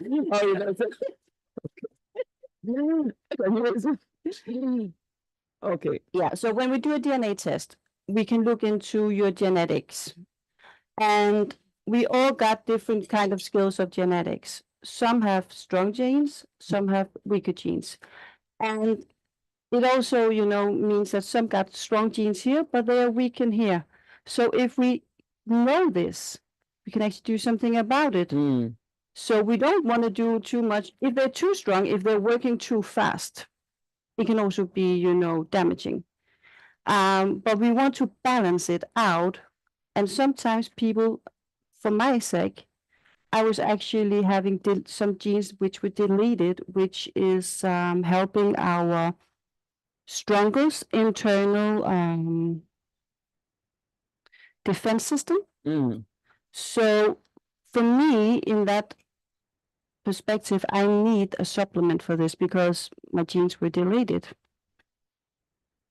It's called our glutation system. Right. And glutation is our own body's strongest anti-inflammatory enzyme we have. You were doing this business in Denmark. You Yes. started this company in Denmark, and then now you started it in Spain. Yes. How is it going in Spain? How is the transition like? So we just opened a clinic in Marbella. Congratulations. Thank you so much. And we are really, really excited to start to take in customers face to face down there. Yeah, interesting. It is. Okay. When you decide to take up a new challenge, it comes with a new challenge again. So you've left the challenge of being a lawyer. Now you're in a challenge of, medical side, sort of. Yeah, that So is definitely what I would call it. yeah, kind of. So it's like from being law to medicines again, but in a different way. Yeah. But what was it like for you to find all these? What was the process you took for you to find everything that you need to start up? Because I think women, some people, men, some people just find it difficult to know, okay, the right thing to do whenever they want to start a business? What did you do to really be on the right track and say, okay, I need X, Y, Z, D, D to start a company? Luck? You think? No, I mean, if you want to do something and you are eager to do it, you will find your way because you will not give up. And I think towards everything that I've been through, this must be my strongest ability, not to give up. Finding. And I will always find a way. I shall find a way. I mean, it started when I saw what my parents were doing to themselves and their parents, what they had been doing to themselves. It was just like a wheel. And you knew you don't want to go that route. And I knew I didn't, so I needed to find another way. And this is actually just what I'm doing every time I find the way to achieve what I want. Even that people will tell me, when I got into law school, my father told me, you will never succeed with that. It's just like, okay, thank you so much. I worked so hard to get to here, and this is what I get. I will never achieve it, but I did. Yeah. So never listen to other people. Yeah. Find your way because there's always a way. I believe so. Me too. Me too. Can you share a memorable can you share a memorable success or achievement in your career that you are particularly proud of? What is it that something you did and you felt, wow, Yeah. I'm so proud of you? Yeah. Please What did don't those stop call me. you? So as I'm gonna go a little bit back. So I was always this, used to call myself the garbage child, right? And that meant that I always had some kind of fear that people would find out who I was, that I was just this girl coming from this place. And that also meant that I had a really, really hard time speaking to people, going on stage. How could I stand on a stage with a lot of people looking at me, because there would be a good chance they would find out who I was. So I was not able to go on stage. Then one day I was sitting in this career shift, and I was thinking, oh, I need to go to stage. If I want to do this, I need to go on stage. So I had to find a way. So I went to an event where there was a man talking about stage fear, and I didn't know when I came. It was just a coincidence. And he said, do anybody wants to come up here and have a speech? And I was thinking inside myself, no, hell not. But I did like that. That's karma. So he picked me. He also picked me. I went up and I talked about the time in school where I was bullied, because you're just gonna push on if there's something you want to do. I actually went blind going on the stage. Really? I couldn't, and it was, a psychic reaction from my body. It just turned me down. I just went blind, but I kept on talking. My whole body was shaking. I kept on talking. Something. Yeah. And then I went down from the stage. When I was finished, I went down from the stage. Everybody was applauding me. They think I did a really nice job. And me, I was just happy I got my sight back. Wow. But it doesn't end here. Now I have done it one time. Within 8 months, I was invited on stage in LA. I was speaking in front of 1,500 people. Good for you. Look at that. And I was named the best speaker in the room. That's lovely. See, I'm no longer the garbage girl. No more with the garbage girl. I left her there. Yeah. So I think with all that, that must be my biggest achievement. That's a very big achievement, because then you found yourself. Yeah. Thank you so much, Diana. Can I say one last thing? Tell me. That was also the road to become the mother that I wanted to show for my children. Yes. Yes. Yes. And today, my child, she would take a stand and speak in front of other people. I'm so proud of her. Yes, I have. She's really very proud. Thank you so much for coming. You are most welcome. Thank you so much. Thank you. Thank you. I really appreciate your time. You're welcome. Hi, welcome. Hi. Please. Welcome. Nice to meet you. Thank you Nice so to much for meet having you. me. Please, for the purpose of this attempt, can you please introduce yourself? Sure. My name is Amit Grunwald. I am a TEDx organizer, speaker coach, and communication trainer. And yeah, I'm very excited to be here today. Amix. Amit, A-M-I-T. Yes, Amit. Nice to meet you as well. Yes. So this is not my usual element. I can imagine. Oh my God. Well, But this is an incredible job that you're doing. thank you. But I am so happy that you're here. But I want to know who is Ahmed, because this is how I need to connect with you. Right. Let me try. Yeah. So, I mean, at the core, I think what really defines me is my global citizenship. I was born to, my mom is Romanian, my dad is Dutch, but I grew up in Southeast Asia. I went to boarding school in Thailand for a few years. I then finished high school in China. Then I moved to Europe for university and kind of have been around different countries in Europe. So I've never really, when you normally meet someone, one of the first questions a lot of people ask is, where are you from? And I've always struggled with that question because I don't feel like a unique identity to one place, because I've been shaped by so many different cultures and places that I've lived. So I think that's what's really kind of defined who I am as a person. So my global citizenship is something that I hold very dear to my heart. When I was at university in Prague in the Czech Republic, in my last year of university, I started a TEDx event at the school, which was meant to be That's very nice. just an event for the university community. I was president of student council at the time and always curious about new ideas and new people, and wanted to bring that diverse experience that I had growing up to that university through setting up a platform for diverse individuals to come and speak about different ideas. Wow. And that TEDx event has now grown to be one of the largest in Central Europe. And I still do You it. started, or you? Yeah, it was. You didn't start TEDx. I didn't start TEDx. I started that TEDx particular TEDx event. Like, am I speaking with the guy that's started TEDx, and you guys didn't let me know? I would have voted. Thank you. Okay. No. Amazing. That was really amazing. The community, yeah. Yeah, but still, in your career so far, what would be? I asked this thing of what would be that moment of like wow moment for you.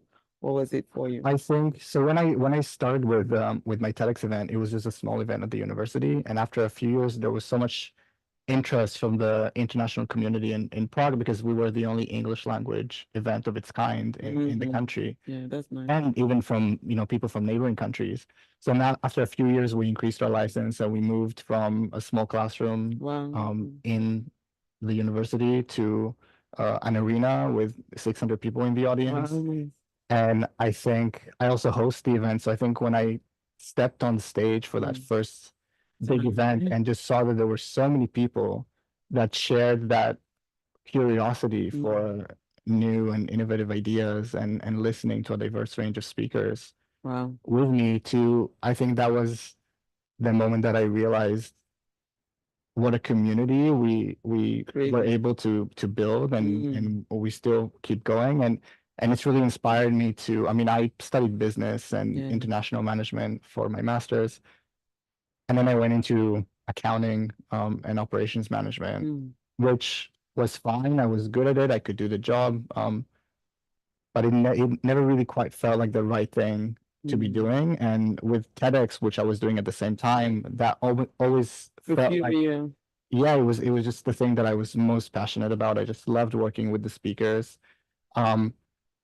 So I decided to leave my job, and I now coach speakers, specifically conference speakers, and do trainings at universities and companies on presentation skills and communication. So I take you, John. I asked you something. Yeah, sure. Do you remember that moment where they applauded you and you felt wow? And you knew that was your moment. However, you needed to keep surviving, hence why you kept working other jobs. Yeah. But then you embraced the speaking and being a speaker full time and TEDx full time, right? Yeah. So how did you take it from Prague to did you maintain it only in Prague, or did you take it to another place? No, so our event is based in Prague, but we always had like travel around. Yeah, and we had international speakers flying in from everywhere. Okay. And I think it's that experience of working with people from all over the world, which like tapped into, the environment that I was most comfortable in, which was working with people who are diverse and from different places, because that's how I grew up. That's where I felt comfortable. How long ago was this? So I started it now 9 years ago, almost 9 years ago. Wow. Yeah. Were you 10 when you started it? And now I was I was trying to give you compliment. thank you. I was 22, yeah. Okay. So. Wow, that's interesting. But then let's, for example, even though you had all this moment that, was this applauding moment, was there any moment where you felt you had doubt and you were uncertain in the midst of it all? Oh my God, all the time. Really? Yeah, I mean, I it?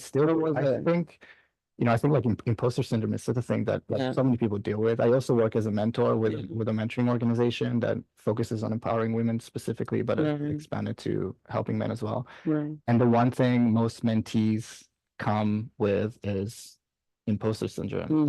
I think that so many people face, and I think the more successful you are, the more you're gonna face it. And that's a symptom that you're doing something great, because I think if you never doubt what you're doing, and if you're doing it to the best of your ability, if you don't have that doubt within you, then you've not even scratched the surface of what you're capable of.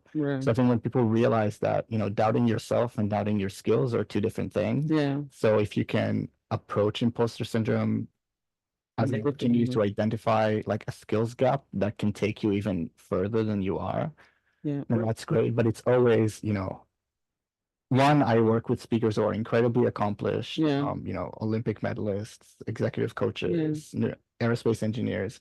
And, I'm 30 now, but I was in my 20s when I would work with people who are, 50 plus and have accomplished such incredible things. And it would be my job to coach them through, making the most impact possible with their presentations. So it's hard to not think, okay, wait a second, like, why am I this like 20-something-year-old kid that doesn't have any formal education in public speaking and communication? Why is it that I'm, the right person to do that for them? Exactly, but that's also what I want to ask you. What inspired you to pursue the, public speaking field?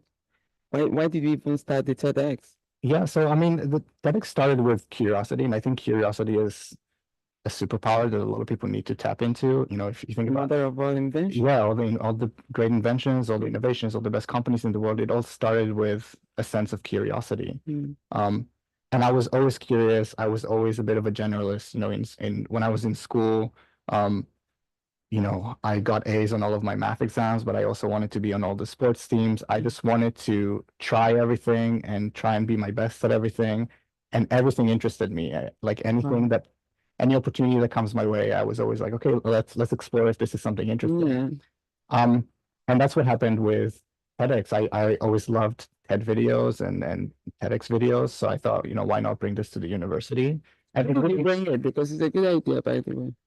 So I just looked, I knew that there was a TEDx event in Prague that was in Czech. And I was like, okay, let's look into what it takes to organize something like this. So I just looked at the licensing and all of that, and figured out that it was possible, but I would need to apply with the university. Being student council president at the time, I was in pretty good relations with the university administration. So I just called a meeting with the management and the new marketing director at the time and pitched the idea of starting a TEDx event with them because I needed their sponsorship. And they were on board, and then we just kind of started. And it started very small, and it just kind of exploded. Are you still doing it now? Yeah, I've been doing it for 9 years, and now I work with speakers outside of TEDx as well, so different conference speakers. Will you hire me? Would I hire you? Yeah. Well, I mean, based on what it is that you're doing now, I'm sure you can do something incredible. But it's, the maximum time is 18 minutes, so it'll be a lot easier than something hours. No, but anyway, who is your mentor? Because for you to have this thing of each of always seeking for more and trying to find a new way to do things, or finding new things to, keep you on the pedestal. Who is your mentor, or who is somebody that you see as the role model? I mean, there's so many people, people who, have passed away years ago, and I'm just inspired by their stories or people that are. Some book that you read or you think? There was one book that I remember reading that really Changed your mind. Yeah, I mean, I just remember it really changing my perspective when I was in Right. high school in China. My history teacher, who's a really incredible Scottish man who I'm still in touch with to this day, he recommended that I read the book Who Moved My Cheese by Dr. Spencer Johnson, which is all about adapting to change. Right. And I just remember reading it and being like, oh, wow, this is such a cool way to talk about this subject within this metaphor of, two mice chasing cheese around. But then, in history classes and everything, I was always just inspired by stories of people who have done so much and have exemplified something so much bigger than themselves. So I remember when I was in boarding school in Thailand, we studied about Martin Luther King and what he did with the civil rights movement in the US. And I just remember it was like the most extraordinary thing that I've ever heard of at the time. And I think, studying his I Have a Dream speech is what, when I reflect back, I think was the first experience, the first thing that showed me the power of effective communication. Because as a, 15-year-old white kid in a private international school in Thailand, I suddenly felt like I was, part of a cause so much bigger than myself, with something that I wouldn't really relate to in any other way, but just through a simple speech, whether through reading it or listening to it, it really just like inspired me in a way that only happens so often. Interesting. Yeah. Where do you see yourself? I mean, it looks like the future is so big. You're only 30 and you've done so much already. Yeah. What's in store for you? Or rather, where are you shooting to? I mean, I would just love to keep having anything to do with making a positive impact on people's life and the world, through my work with TEDx and with other conference speakers. I work with such inspiring, powerful, positive people. And I love that I have the responsibility to keep up a platform for inspiration and positive change in a world that can Keep talking. Concentrate so much on negative things that are happening in the world. It's just really nice that I get to be part of something that highlights more positive stories rather than all the negativity that people can kind of be distracted by that's going on. I'm sorry, I got distracted. I really want to hear that story again. Remember that I want to know where you say you want to be part of anything that really creates impact, positive in the society. Yeah. Sorry, I was just going. We need to fix that. No worries. Yes. So it just okay. I think you will definitely get it because what was your dad and your mom like? Because I didn't get that part. You didn't talk about. Yeah, my mom's a business person. She's always been an entrepreneur. She's always been a manager in some sort of position. She's Romanian, a very proud Romanian. My dad is Dutch. He's an engineer, so he's a bit more kind of introverted and logical in his thinking. So there was quite a juxtaposition between the two personalities. My mom is very much outgoing and out there and energetic, and my dad is on, the quieter, analytical side. And I feel like when I look at myself, I kind of got a bit of both. So I'm quite structured and logical in my thinking, but I feel like I have that kind of energetic, curious, entrepreneurial part. Because I was just curious because I wanted to know where you got, your energy from, whether it's from your dad or from your mom. So it's quite impressive, really, what you've done. So I mean, I've been lucky to be around, like to have grown up in an environment around so many different people that I feel like kind of took into me so many different things from the different countries I was in, the different cultures I was exposed to, the incredible friends I've had. So it's a combination of a lot of things. I mean, I think most people are shaped by their environment, and I'm just grateful to have grown up in an environment that I think so. I've been able to, live a more open-minded life than a lot of people can live based on their individual circumstances. But would you consider yourself successful? So, it means different things from person to person. Yeah, I So mean, whatever it is that success means to you. for me, that's impact. When we kind of end our TEDx event, for example, and I always like to stay back and talk to people in the audience who have been there and ask them what's impacted them, what it is that they're going to change about their life based on the things that they've heard. And when people tell me that they were inspired in whatever way, but by either something I said, but even more successfully by someone I've helped, coached, said, if your life has been impacted in a good way, then to me that's like the most successful sense that I can feel, to know that something I've done has in some way contributed to someone leading a happier, healthier life. So that's the highest privilege that I have in what I do. That's beautiful. But that I can't imagine, I can't even fathom what it takes to invite, thank you. I can't even what it takes to invite big big speakers around the world to come to a space, and you have to take care of every process. So have you ever failed in any of it? Have you ever felt like you're not meeting up to anybody's expectation? And how did you solve it in time? Oh, that's a great question. I think when we grew, so we started with having less speakers. Now we have 15 speakers, which is quite a lot to take on individually. So I think I've always been quite proactive, which is something I'm quite proud to, have. So when we decided to grow the event even bigger and have more speakers, I knew that I could take everyone on individually, but I would probably not be able to do as good of a job as I would if I had someone helping me. So we reached out to a previous speaker actually who is a learning coach and works a lot in learning enablement in big organizations. And I asked him if he would come on board and help me coach the speakers. Because I knew that I wouldn't be able to give as much of myself as I would in previous years now that we have, double the speakers that we used to have. So I don't feel like I failed in that way, but I feel like I definitely would have, had I not taken the steps to kind of have someone, ask for help essentially. It's not really, I don't think consider it a failure though. I think it's just a challenge that needs to be taken care. Yeah, and I think, I mean, I never, of course there were challenges and things that I wish had gone a different way, but I never really considered them failures or more challenges. Yeah.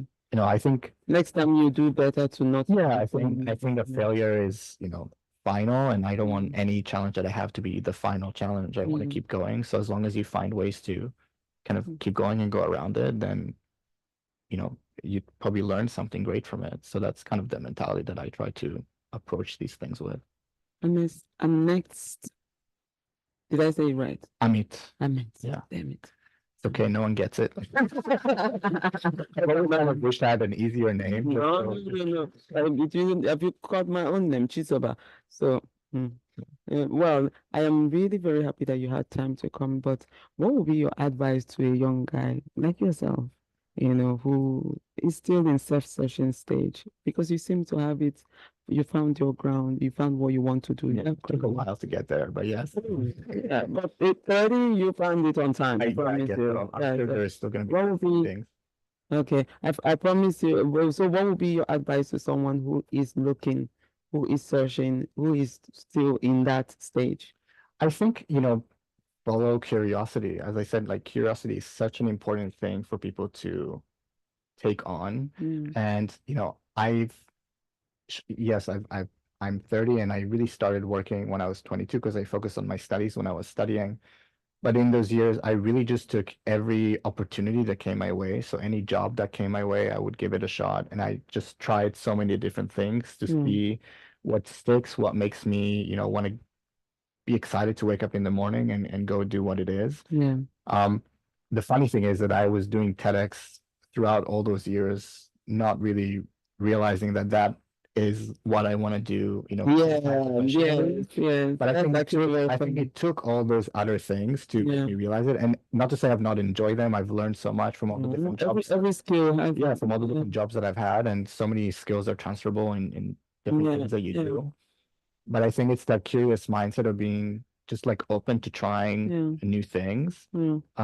has allowed me to kind of find my like footing in the world. I think when I can blend, my personal passions with, you know, professional opportunities, which is what I can do Yeah. now in my life, then, it's a great place to be. And I'm grateful for, whatever roads I had to take to eventually get there. And I'm sure there's going to be So many other so many things. others in the future, Yeah. but I'm excited to see what comes my way.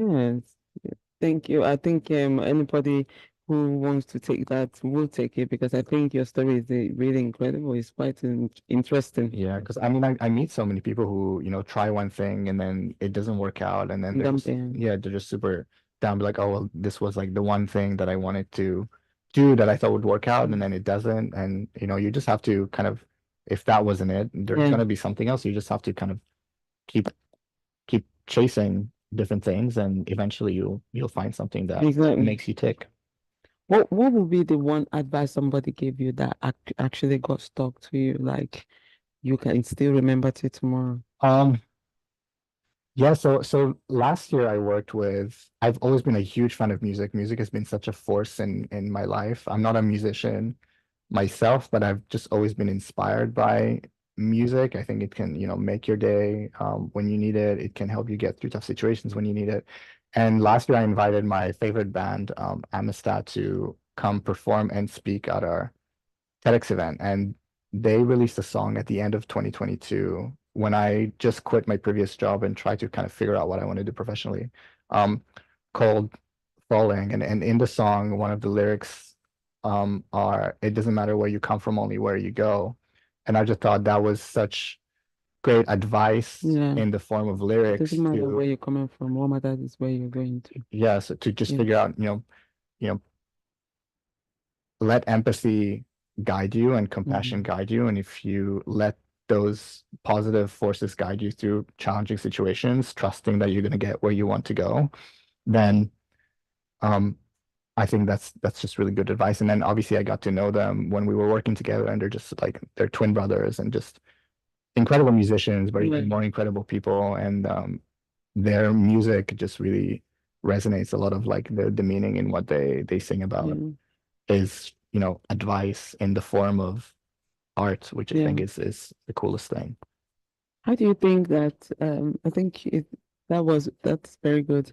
But how do you think I can't really comment so much because of the normally I may talk about I can't. I'm only have to do question and answer. So it's like in what ways do you believe organization can promote equality? Your organization as speakers organization, do you think there's room for women, equality and equity, like inclusivity in Yeah, the absolutely. industry?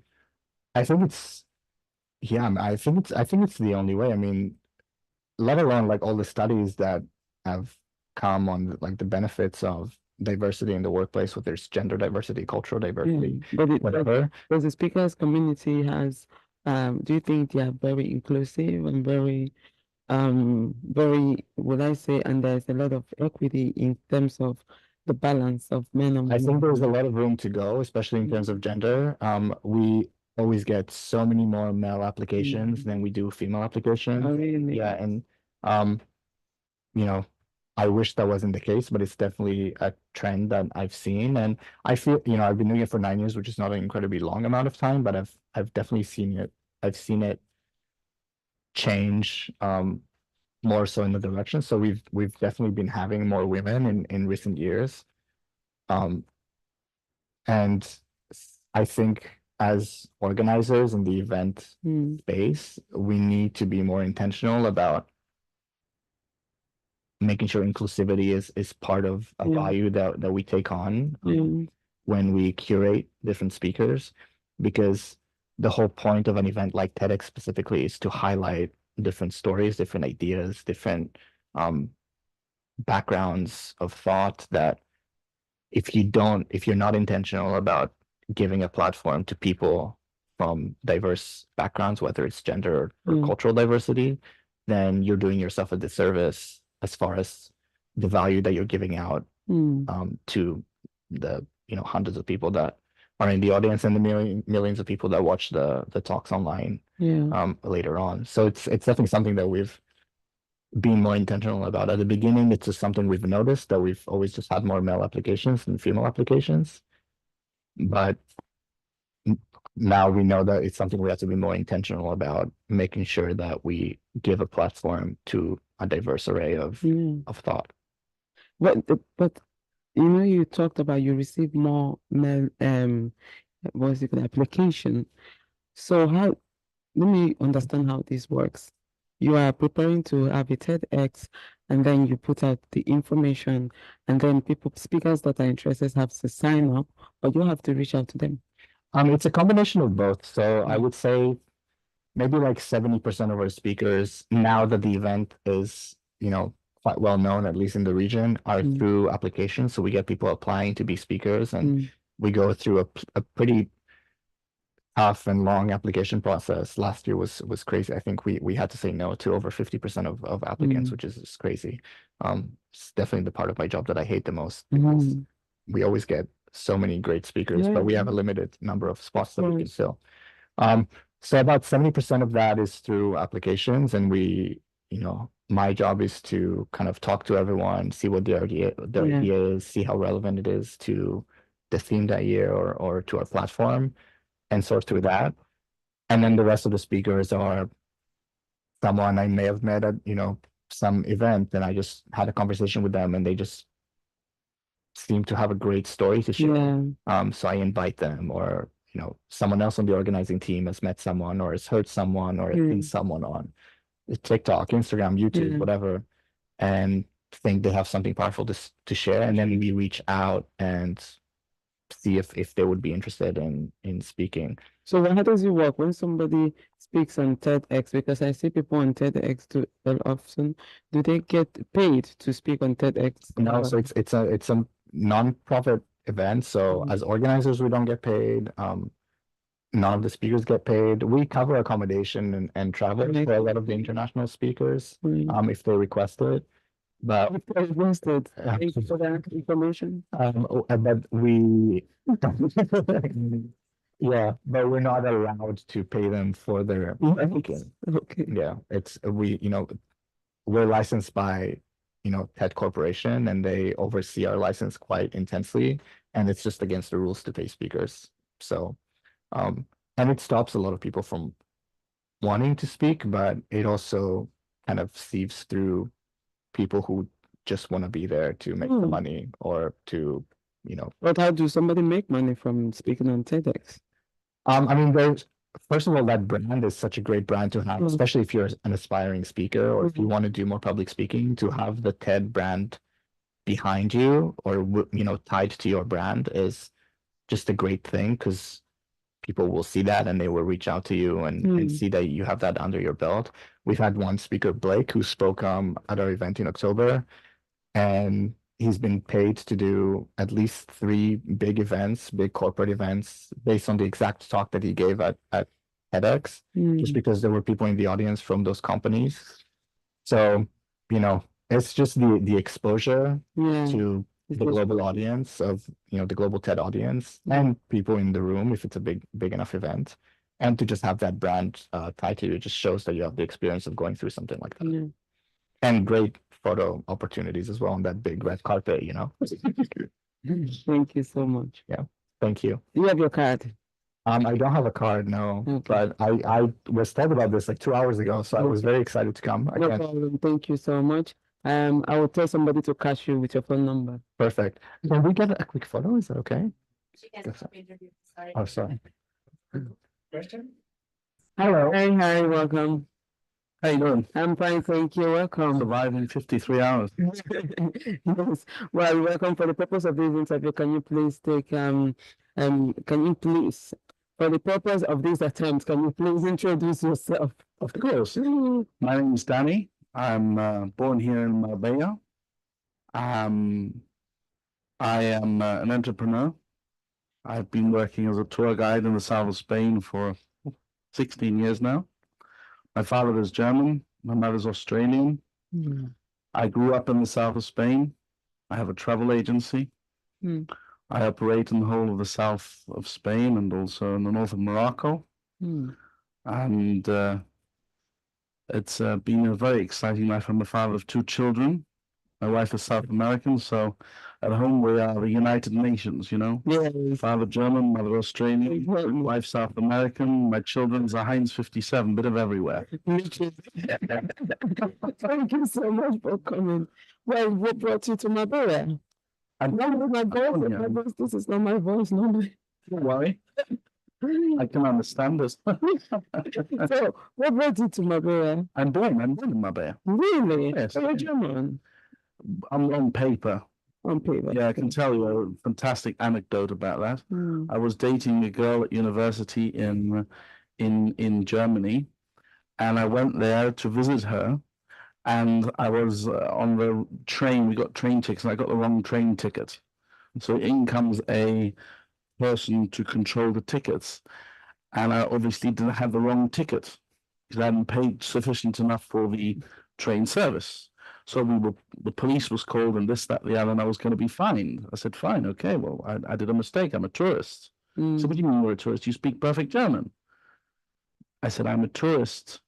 I'm here on holiday. What do you mean? So anyway, they took my passport and looked at it, and they said, you know, in which state of Germany is the city of Marbella, was the question. I said, look, Marbella is in the south of Spain. I'm here on holiday. So about after an hour's conversation, we got it cleared. That means, okay, of course. It was tedious German bureaucracy, but that's a different cup of tea. Well, I'm glad that you are here. I'm glad that's a police station. No, that's a police station. What has it been for you as a traveling agency founder or CEO? Hard. I've never gone through such a up and down in my entire life than since I created my company. How long ago was this? I perfect timing. When pandemic? October 2019. Yes. So 5 months prior to COVID. It was absolutely fantastic, you know. Bang on, it's like hitting the stock market, 1929. So, how did you survive 2020? That was tough. Let me tell you. It was 16 years ago. I started as a tour guide. That was after studying hospitality and tourism management. And all the travel agencies in the area of the south of Spain, they said to me, why don't you set up your own company? And you know, everybody wants you to solve the issue of their company. And I sort of lost the fear 2019 to set up my own company. I lost the fear. Also because I had seen that a numerous amounts of companies in Central and Northern Europe, also North America and Canada, they wanted to support me. So I said, Danny, go for it. You know, go for it, because at the end of the day, you're really the one that's solving the issue, the problem or the logistical problem or tickets or this, that, the other. And so go for it. So I did, October 2019. And we had a big office all set up and just around the corner from here. Oh, really? Yeah. So what happened to it when the pandemic hit? It went down the drain, sunshine. Absolutely down the drain. But don't worry, I survived. Yeah. The most important. Yeah. And that is thanks to a loving and caring wife that I have. Of course. My better half. So what did you do after 2020 to revive the company again? Well, I worked as a travel agency when they reopened Spain. Spain was one of the first countries to reopen after COVID. And I worked with the cruise ships as a tour guide. So I went 2 steps back. And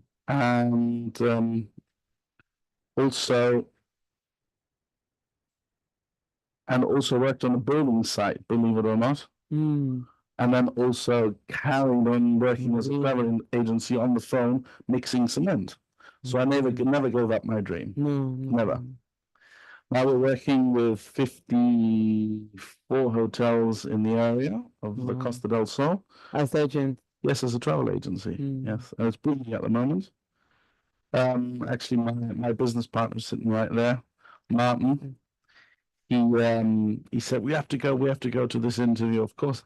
So we've actually just come from signing with Marriott's. We've just signed the Marriott's contract. Congratulations. Yes, thank you very much. I think we hit it today, didn't we, Martin? We did it. So it's actually this year. Last year was already that we overcome COVID, so we've got all our 6 employees back in the office. So are you still using the same office over there? Yes. Well, Martin's my IT developer and business partner, and we've been developing the booking system so that all the hotels can book all the excursions, all the experiences to enjoy the south of Spain, and QR codes and web positioning, and you cannot believe it. I mean, he's going to be the new. If you ask me, the new Elon Musk, or probably more in the direction of Zuckerberg. Because he's developed together. Well, I'm the hospitality side, but he's developed a social media platform called BeApp, which is absolutely amazing because it senses in a room which social media you're actually interacting with. So, say for example, you've got it on your phone, I've got it on my phone, and you're on LinkedIn, Facebook, Instagram, so whatever.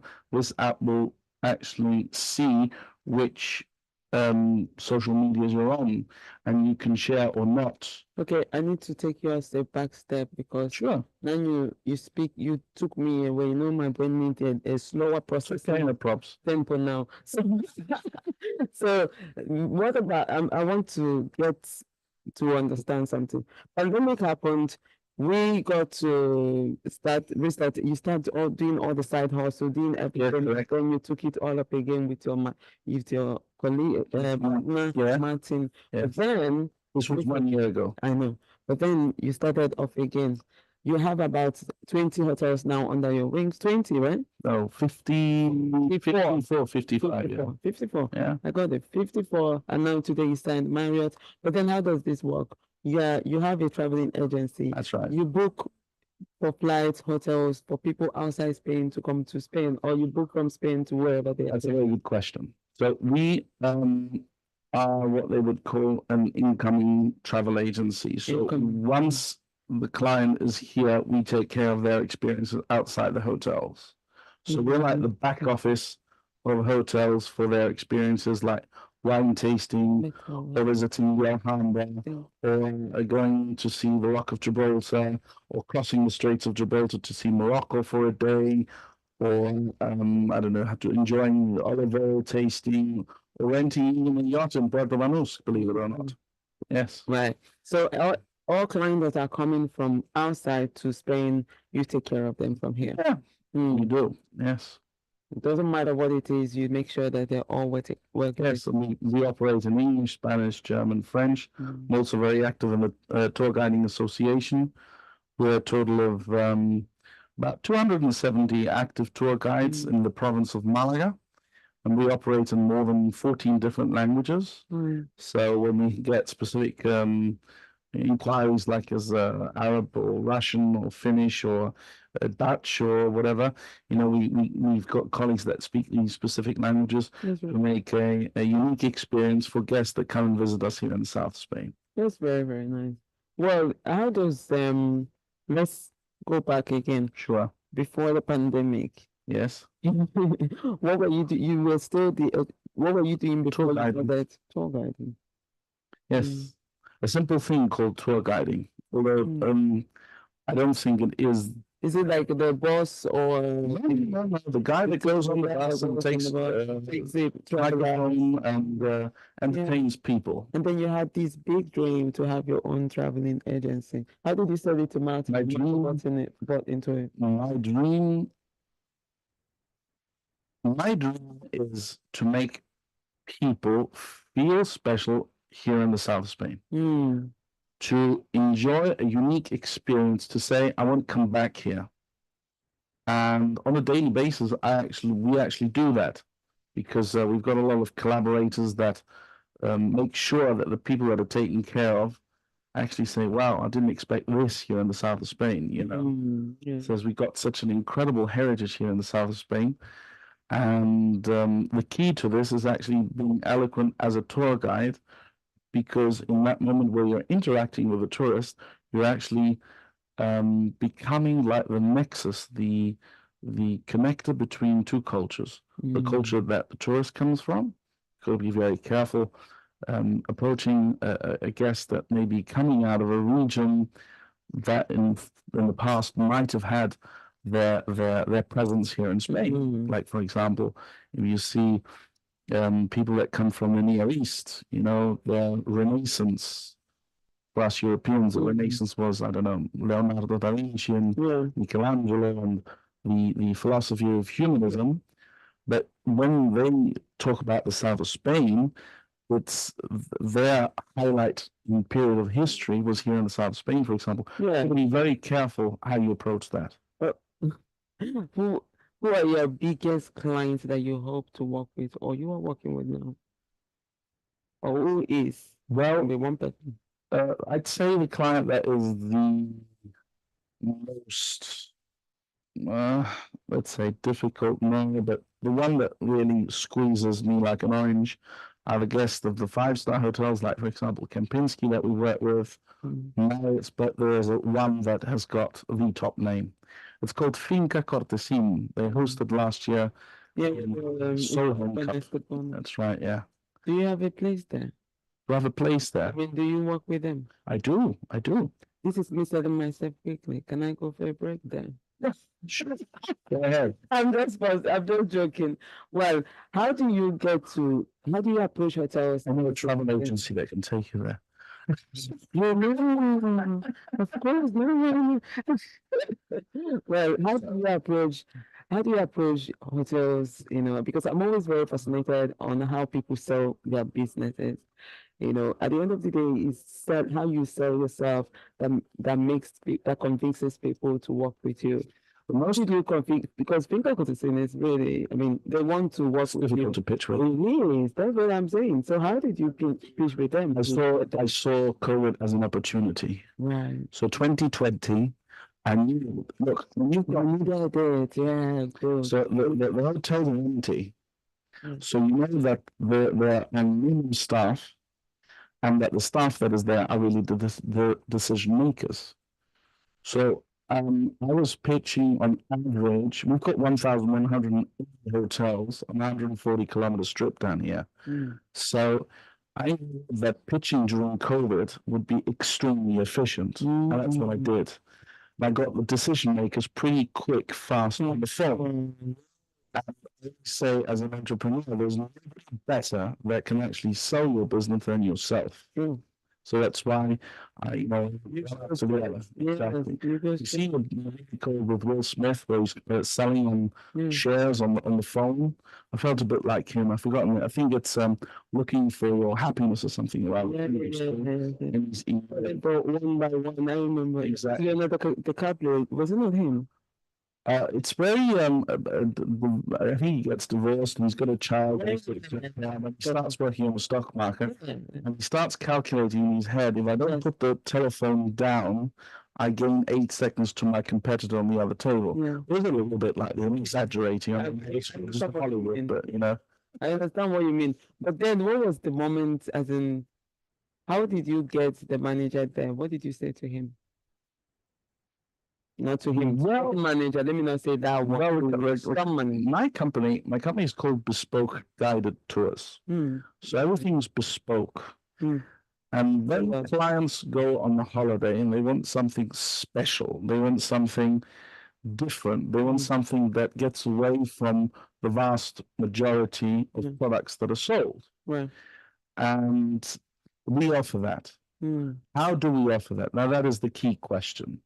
And that is where the staff comes into role. That is where you have to know everything about the destination when you're taking a client out of the hotel.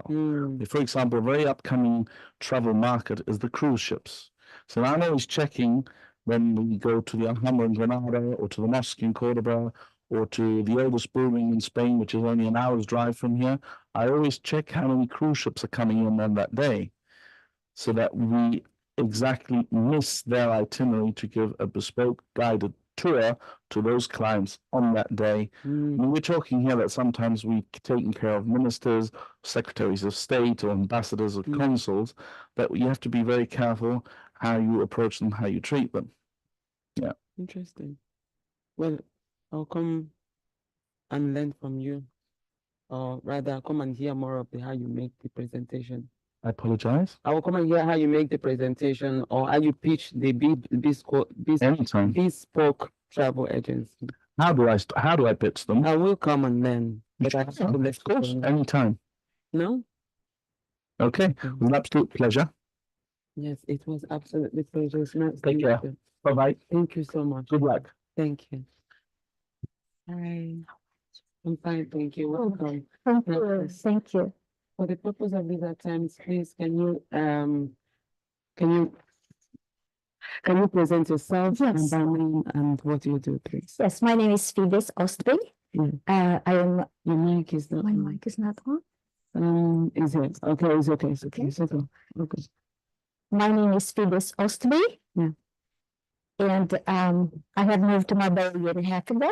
I used to live in the US for about 30 years. And when I'm not working at this moment, I'm going to be an income president for the Marbella Club International Rotary Club. And I have a long history with the Rotary. I just came back from the United States last night. We were celebrating 100th anniversary of my Rotary Club over there. Congratulations. Thank you. So, how long have you been a Rotarian? I have been a Rotarian since I was 17 years old. Wow. I was a youth exchange student from Brazil to the United States. Wow. And the second time, I got another scholarship, and I was an exchange student again from Brazil to Finland. Wow. Actually, the first youth exchange student from South America to Finland with the Rotary Club. That's interesting. Well, okay. As a Rotarian, or but not even as a Rotarian, as you, as in, what has Marbella done for you? How long have you been living here? I've been here for a year and a half right now. Oh, really? And thank you to Rotary. I already made a lot of friends. Yes, yes. And as you can see, well, right from the start going, they asked me if I would be representative next year, starting July. Really nice. So at the moment, Do you speak Spanish? yes, I used to say speak Portuguese because I'm from Brazil. But yes, my Spanish has improved tremendously. Yes, wow. Because I also study all the time. Well, how would you say that why did you move to Spain? Let's start from here. Yes, well, I have 3 children, Monique, Patrick, and Camilla. Camilla is the youngest one, and she finished her high school the year before. And my husband have retired. He was a CFO for a small shipping company in Westport in Connecticut, representing some ship owners from Norway. Wow, yes. And as soon as he retired and my daughter graduated from high school, we decided that that's the moment to leave the US. I was there for about 30 years, so we had enough. We have a new country and a new culture, and we're very happy here, by the way. We love Spain. Yes, everybody does, don't we? But then, sorry, let me ask you, what do you do here as in terms of work or anything, or? Oh, I do not work. My husband, I have to help my husband a little bit. Yeah, okay. Yeah. But we have a tremendous great time. I fill up my time doing online courses. Right now, obviously, I'm super busy organizing myself to get Rotary. You know, as I'll be the president, I have a lot of organization to do. My club is very new. We are only 4 years undergoing, and we have a lot of training to conduct. So that keeps me busy. But I also have a lot of hobbies. I love sewing, so I'm learning with some classes with Spanish locals. It's a lot of fun. Yes. But other than that, I also participate in all the women's group around Marbella. Wow, yeah. So do you think all this you're also part of AMPOM? No, but I am part of Costa del Sol Women's group, and it's very interesting that you do different activities. Wow. But then most of my time is actually dedicated to our charities with Rotary. Yes. Hi, Christina. What happened to you to how did you decide that or rather when they asked you to become the president, why did you say yes? Well, I thought about it. I have never been a president of a Rotary before, but I have been before the chair of the youth exchange program for our district in Connecticut in the US. I thought it would be a good opportunity for me that would open doors to make new friends, get to know more people, and also to introduce new ideas and new activities in here, which is a little different than what I used to with Rotary. Yes. And I have different ideas, including we have so many Rotary clubs in the Costa del Sol, maybe working more together in partnership with them. Well, are you looking to unite all the Rotarians around? We are going to try. I got a few ideas that we're going to start implementing at this moment. We're working our annual plan. Yes. In our budget. Wow. And see how we can do. One of the things that I would like to do as president is maybe work together with one Rotary club in Morocco and support them in one of their projects. That is a very brilliant idea. That's a cross Rotary. What's it called? Cross Rotary with a Rotary friendship or something. Exactly. Yeah, I understand. So it's for me. It's very exciting. Since we don't work and we don't have children at school here, I don't go to church. So Rotary has been really a lifeline for our family. Yes, I can imagine.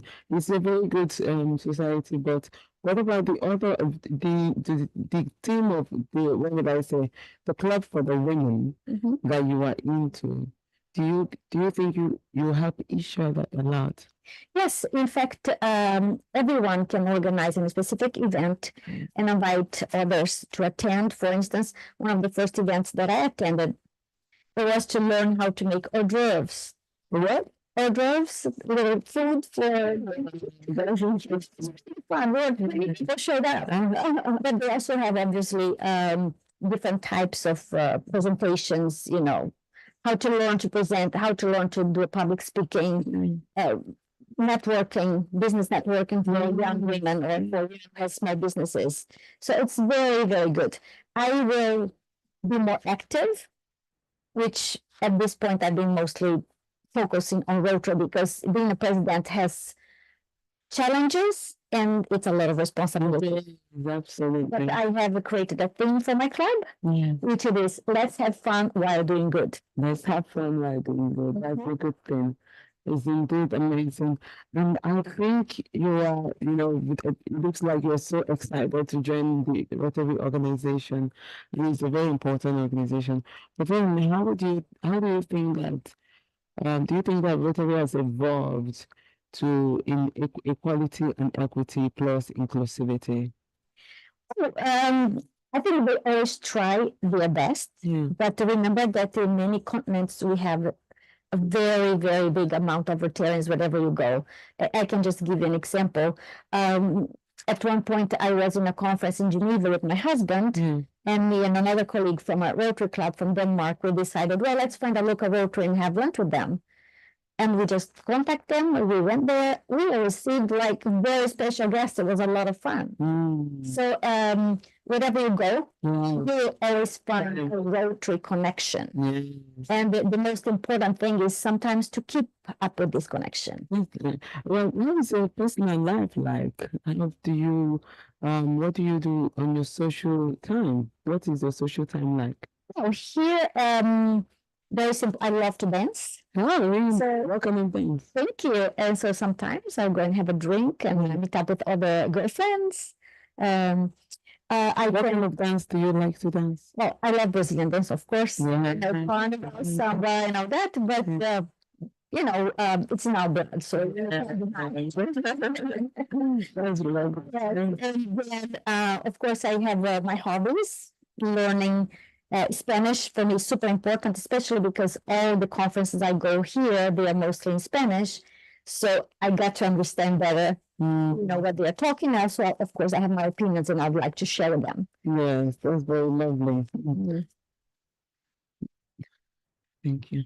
What inspires you every day, or rather, what motivates you every day when you wake up in the morning and you are motivated to keep, with the energy that you have, you look excited to be part of the organization that you are, and you want to be more, to keep showing more of yourself. What motivates you to do that? Right now, my motivation is I have started writing a book about my life. Oh, really? Yes, well, it's supposed to be a little secret, but I guess it's out now.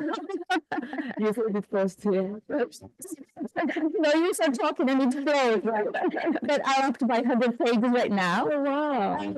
Not that I feel like I have any exciting and interesting life, but because my husband is from Norway, I'm from Brazil. My 3 children were born and raised in the United States. Ooh. And actually 2 of them are still living there, going to Clemson University. Both of them are studying business.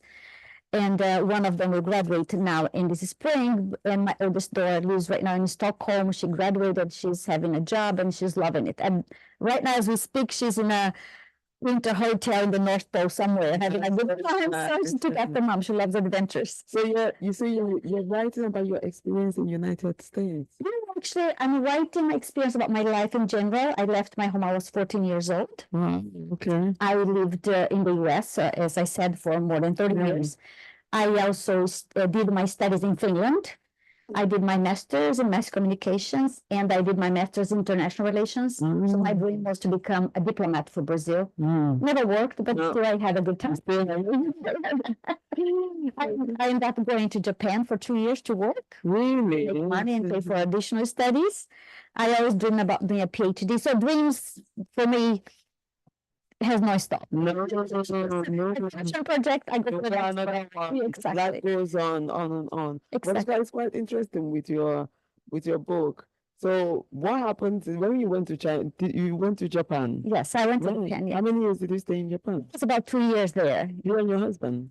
No, this I all did when I was single. Oh, really? I got married late for Brazilian standards. I was 35 years old. Oh, wow. So it was really interesting. But I think the main reason why I would like to do this book is because I was trying to explain that since my whole family lives in Brazil, my husband's families lived in Norway, my children didn't really have an interaction with grandparents, cousins, which I did when I was little with my family. Yeah. So I wanted them to know What it was like.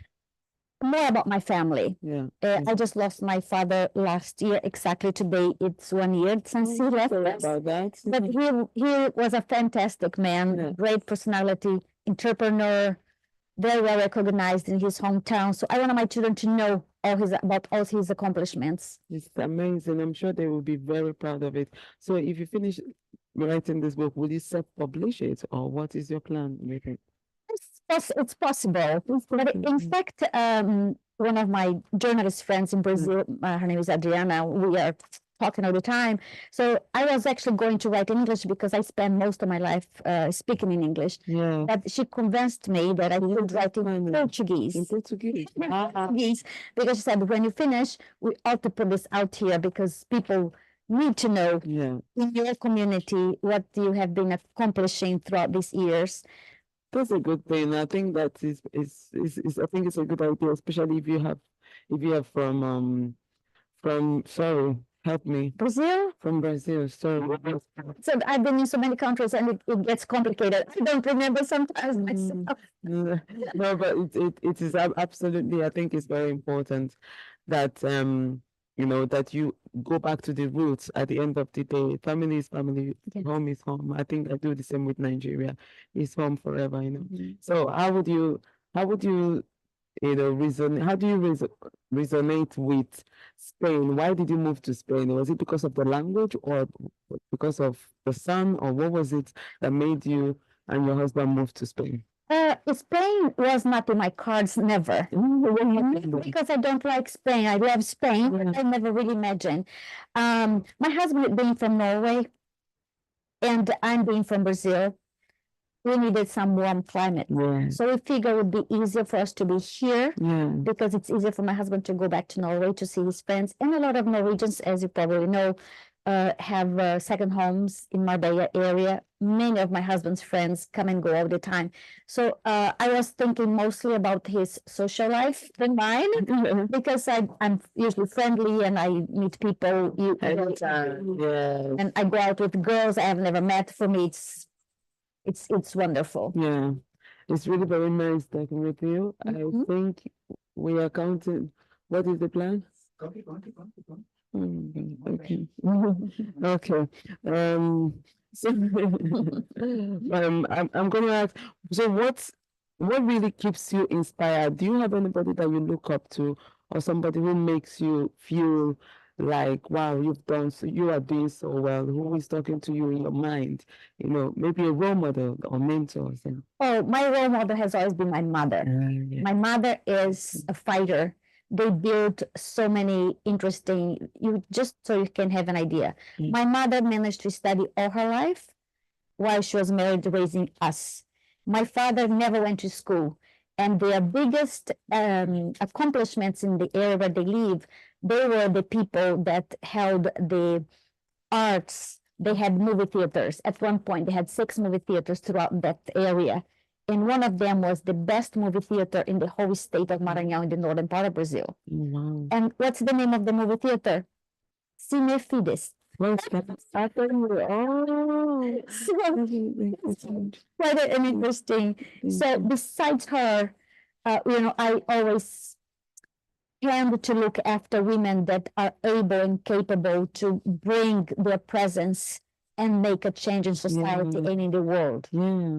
Madeleine Albright. I admire her.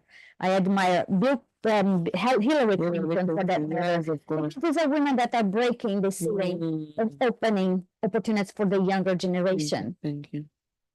Yes. You are my role model. Oh, when I see people like you, but it's so important. It's so important because you are opening up for other younger girls who may not believe they're not capable of doing certain things. Thank you so much. So I see all these women, and to me, I try to learn anything. So I don't think of myself as someone who knows everything. Contrary, I'm a person who is eager to learn anything and everything. Thank you. At any time, at any point. You call me for conference, listen, I go wherever the world I am, I'm out there, I'm showing up. I think you will make amazing president, Marbella Club. Well, thank you so much. So that other people will take inspiration and come and join us. And I will tell you, by the way. I know you are. I've I want to ask you, what role? How do you think this year's International Women's Day? You remember 2 days ago was International Women's Day. So, what would you use your role as a president to do in the to make sure that women are more included, women are more, invested in, and that we talk more about equality and accelerate equity in the society. What would you use a presidency to do? Training. A lot of training. Yeah. Because we all know things, but we can all learn more things. And I think it's very important to give them incentive and to tell them you can. That's our motto. We can, and we are going to do it. And sometimes your influence and what you change, it can be very little. But to me, if you manage to reach out to one person, you already win. You already win. Because many times that's the difficulty. And we talked very briefly about dreams, so I'll just close up if it's okay with you. My biggest dreams is going back to my home country. Okay, I will pose this question. Yes. What is your biggest dream? My biggest dream, it is that one day the properties that my parents lived, they left a huge movie theater. They left a beautiful countryside area with natural Amazon vegetation, is to maybe create someday, with support of Rotary, I hope, maybe one beautiful library for our town. Wow. And because I know this is something that we lack. And but most important, in Marbella? No, in Brazil. In Brazil, my hometown of Imperatriz. But the most important is to maybe create a place for older people. children thinks people usually thinks about a lot about children, which is fantastic, but I think we are very much behind in taking care of our elderly. Good idea. And so in Norway is not such a big problem, but in Brazil it is a big problem. So maybe one day I'll be able to utilize some of these resources and bring back, let's say, pay back a little bit of all the opportunities I have had, because whatever I am right now, I'm a very happy person. I have always been, but I feel so blessed in so many ways. I have a wonderful husband. I have 3 beautiful children. I have 2 wonderful stepchildren. You seem very, very, very, very happy and wholesome. Really. Our path has to cross again. It will. Yes. Let's exchange Thank you. Thank you for the opportunity. Thank you. Good luck. You're wonderful. And keep up that way. Thank you. Thank you. So much. There's no thing. No, it's okay. Do I have time? Okay. Patricia? Take a rest now. Hi, Christian. Hi, I'm coming. I was saying it, I'm coming. I have.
Lovely to have you here. It's so exciting, I can't tell you. But, you're one of the iconic women of Marbella. How is it for you to how is it for you to witness this moment? I think that's what Exhilarating, emotional. okay. So why? Because you started Because you're one of the came to people. me Yes. about 10 years ago, 8 years ago, and you interviewed me, and I thought you did a fabulous interview. I have to ask you a question. You are one of the people that started this city, Marbella. You're an iconic woman. What does it mean to you to see how much that Marbella has grown and to have the lots of amazing women that are doing phenomenal things around this city? You know, when you're growing with the city, you don't see the changes, but I feel it. And that when I came here, it was a small town. There was no beachfront. There were not many buildings. There were very few hotels. But it's just growing, growing, growing. And now there are more younger people coming. People like yourselves moving here is fantastic. Thank you. So how can you say that, let's fast forward. Where you are right now, how do you feel in terms of in terms of business wise, in terms of growth, in terms of seeing lots of associations that are in this city today? Are they supporting each other? Do you feel that, our community are supporting each other? Absolutely. I'm part of various associations. Yes, you are. I'm a Rotary member. I was a president about 14 years ago. So I heard a lady previous to me, she was talking about Rotary, and that's a very important worldwide association, and it's very good. I'm a president for a female association called AMPREM, and it's all professional ladies, and we are keeping together, but we don't concentrate that it's just females. We concentrate on business ladies, university ladies, and we have meetings once a month. We support each other, we help each other. And then, of course, my main core business is real estate. Yeah. And I have various offices along the coast. I have about 25 people working with me. Yeah. And how has your company progressed over the years? Well, it progressed to a peak, where I had about 200 people. Yeah. Then the crisis came, so I reduced. Yeah. But it's very cosmopolitan. Being Hungarian, I don't get so many Hungarians. I speak 7 languages. Yes, how many languages do you speak? I can speak Danish if you wish. But Swedish is the base, yeah. Okay. You speak Hungarian, which other languages do you speak? I speak Hungarian and Swedish, then German, English, French, Spanish, Italian. Wow. But when you speak these languages, you understand the language from the country next door very easily. The Portuguese easily, the Danish, the Norwegian, the flamenco, So you actually, I don't call myself so much a nationality, I'm more international. I always call you the iconic woman of Marbella, but I don't think you've ever embraced that. Do you consider yourself iconic? No. I remember I also asked you, and I'm gonna ask you again, what is your legacy? I will give you your legacy right here because I know what it is. But I want you to tell me, Christina, what I think that there's a whole school. No school thing. It is you have to say it. You have lived a very beautiful life, as in you are living a beautiful life. I respect you a lot, and you know that. What is your legacy? What would you, as in you are here? When I ask you that, it's not because you are dying or you are going anywhere. It's just because you are an iconic woman in Marbella. You should take that crown. I think that I enjoy life. I enjoy the people around me. I enjoy the family. I enjoy traveling. I enjoy the work, the challenge daily. I just enjoy everything. Just enjoy everything. Well, you have opened doors for a lot of people, including myself. You've opened up a lot of people. Sorry, my voice is. No, you're doing good. Yeah. Remember that I feel that this is like a race and you're a strong finisher. And when I thought about it, I'm coming right almost at the end. And I thought, wow, I'm part of this really something that unheard of, unseen, and it's here in Marbella, in one of the most beautiful places in Puerto Banús.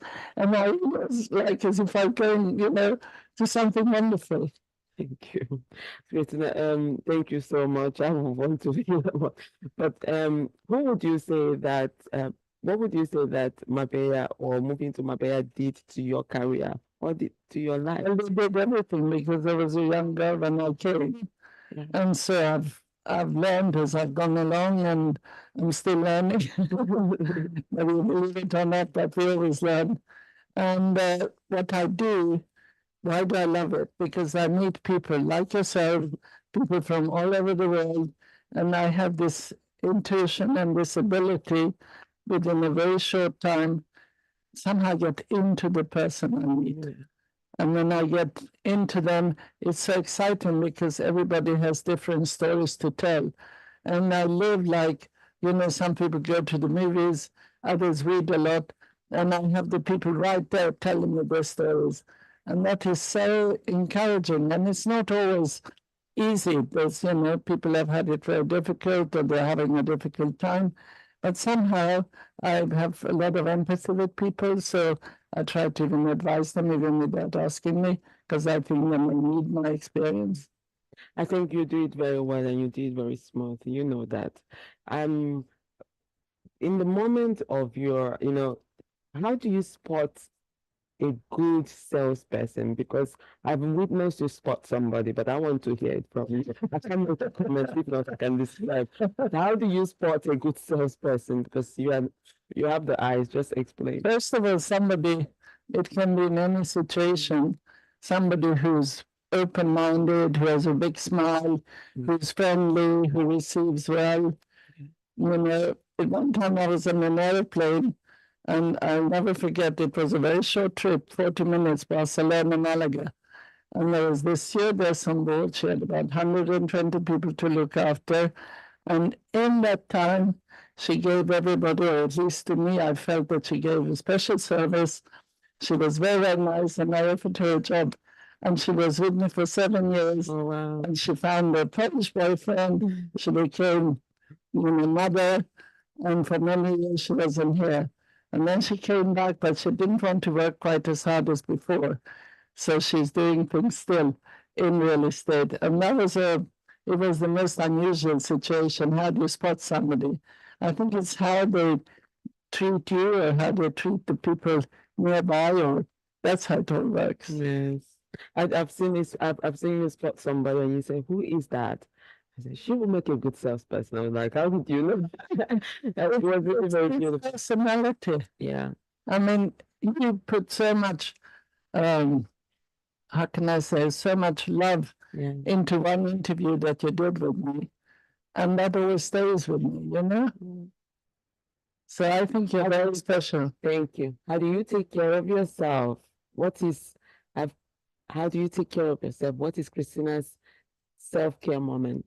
Well, when I get up in the morning, I think, of course, like we're walking or swimming. Oh, you're swimming, isn't I think, I used to swim all we're swimming. Oh, wow. It's more when it's a little warmer. And we have the pools, so we can still use the pools. And I like sports, I like the fresh air. And then there's lots of telephones to do. And then you organize your day. And there's always, every day there are different situations you have to try and solve or help or do. And then comes evening time.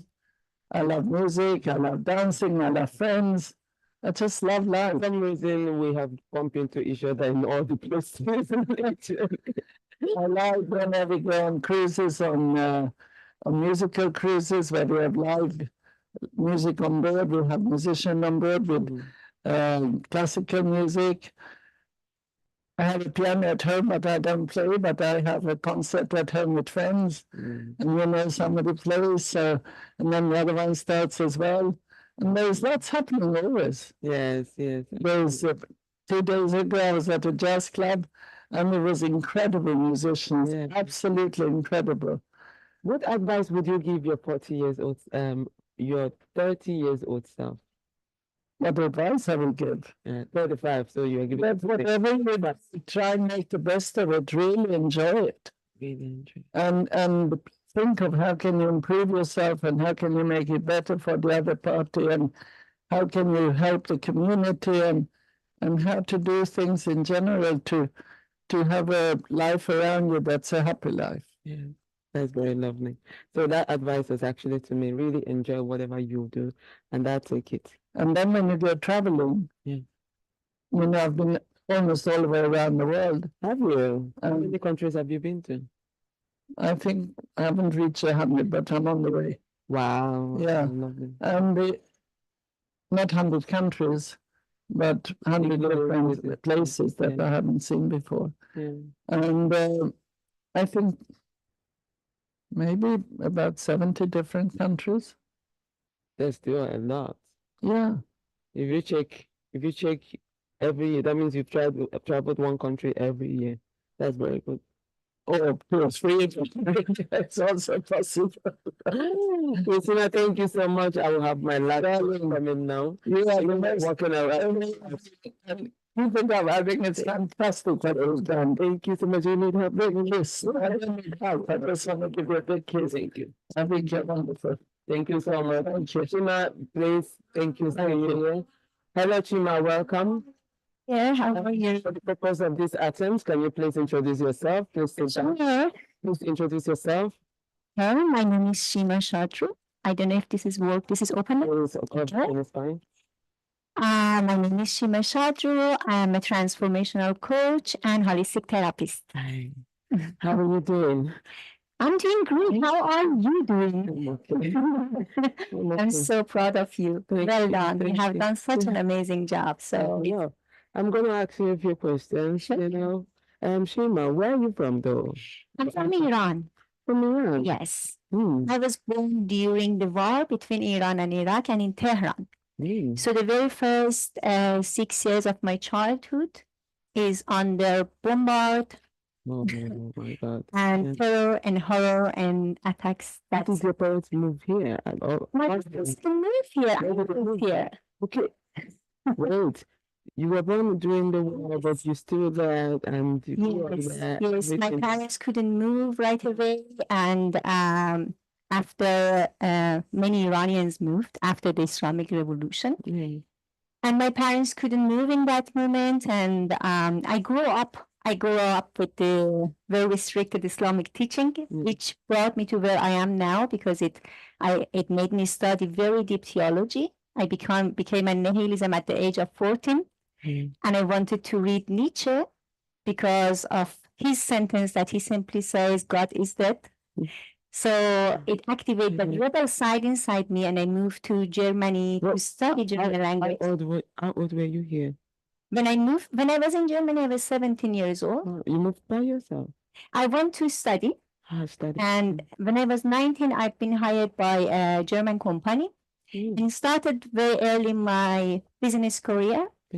At the age of 19, I had 120 employees. Wow. And I had to travel 180 days a year and expand the business internationally. And when I was 23, I came here for vacation. And I remember I was laying down by the pool. It was October and the sun was kissing my face, and I was reading my Rumi poetry in my very busy lifestyle that I had before coming here. I had only 4 weeks holiday during the year and 180 days traveling. It was crazy. So I said by myself, I want to come here and live here as long as I'm young and I'm still having teeth to enjoy my life. It's good that you came back. But how has it been? I mean, the transition to Marbella. So is it been only enjoying your life, or are you working as well here in Marbella? Yes. So 6 months after I moved here, I did not know anybody.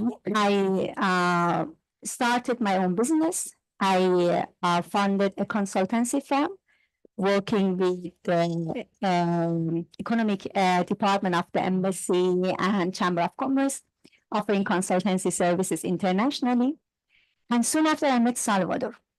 who was like not only a business partner, who was like a true father to me. Really? He helped me to expand my business and all over Spain, and I got 11 representative of Spanish manufacturers from Middle East. So 6 years into the business with Salvador, one day he came to the office with this devastating news that cancer developed all over his body, and they couldn't give him any more chemotherapy. So they cut all over his body, basically. They gave him 3 months to live. And I couldn't accept that I'm losing him. So I started to dive deep into the truth behind health and the cancer.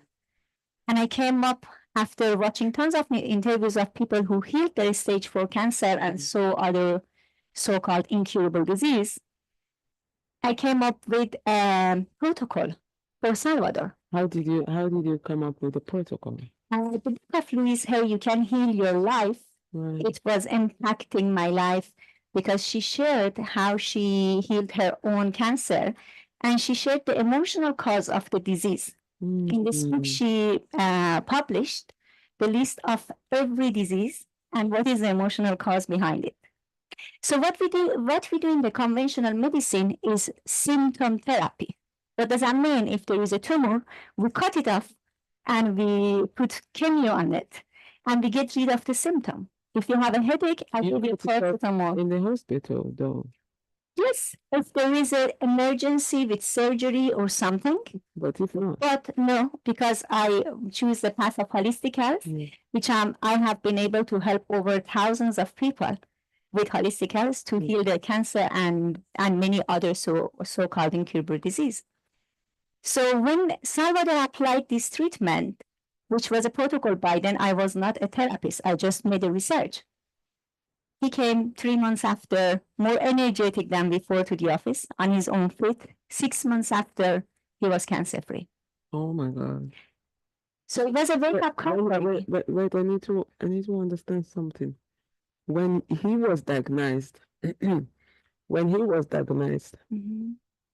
how long was this cancer already? He was already on the treatment for over 15 years. What? Yes. So when they sent him home to die, already he had a lot of surgery.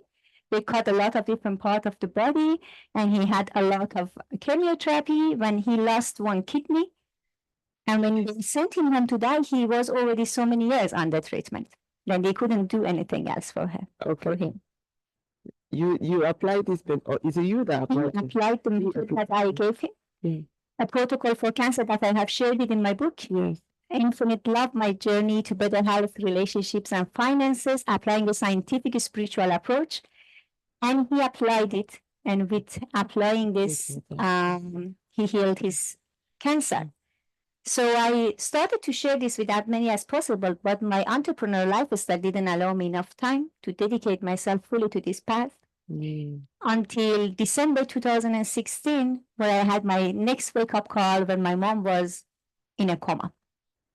So my mom was my best friend, my role model, a young woman who climbed the highest mountains in the world. She was a mountain climber for 45 years.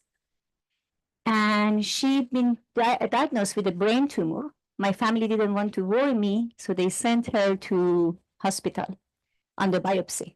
Before I'm talking to her, I'm waiting for her Christmas to come to me. And the day after, I receive a phone call, she's in a coma.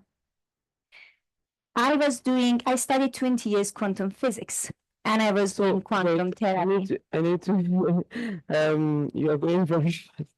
What happened? No, it's okay, don't you? They called you that your mom had the cancer. Then what happened after this call? So did you travel the back? call that they called me, it wasn't about cancer. She was in a coma. In a coma, yes. Didn't tell me that she's been diagnosed with a brain tumor. Yes. Right? Yes. So they just put her on the biopsy. Thank you. They thought it's something simple. They will make a biopsy to see what it is, what is the tumor about. And she went into a coma. Oh, yeah. And I got myself to her bed applying quantum healing methods that I was already using for some years. And she came out of the coma, luckily. And I begged my family to allow me to bring her to Spain. I shared with them the success stories with so many different patients, and I want to treat her. and they showed great resistance.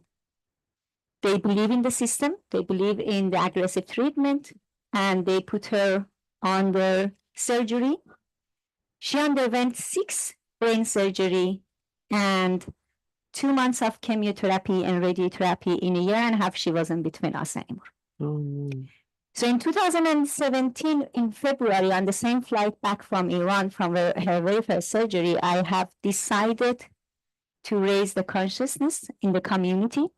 So I wrote the 62 pages business plan of Infinite Love Holistic Health Resort and Academy, where I'm working now to distribute this message with the world.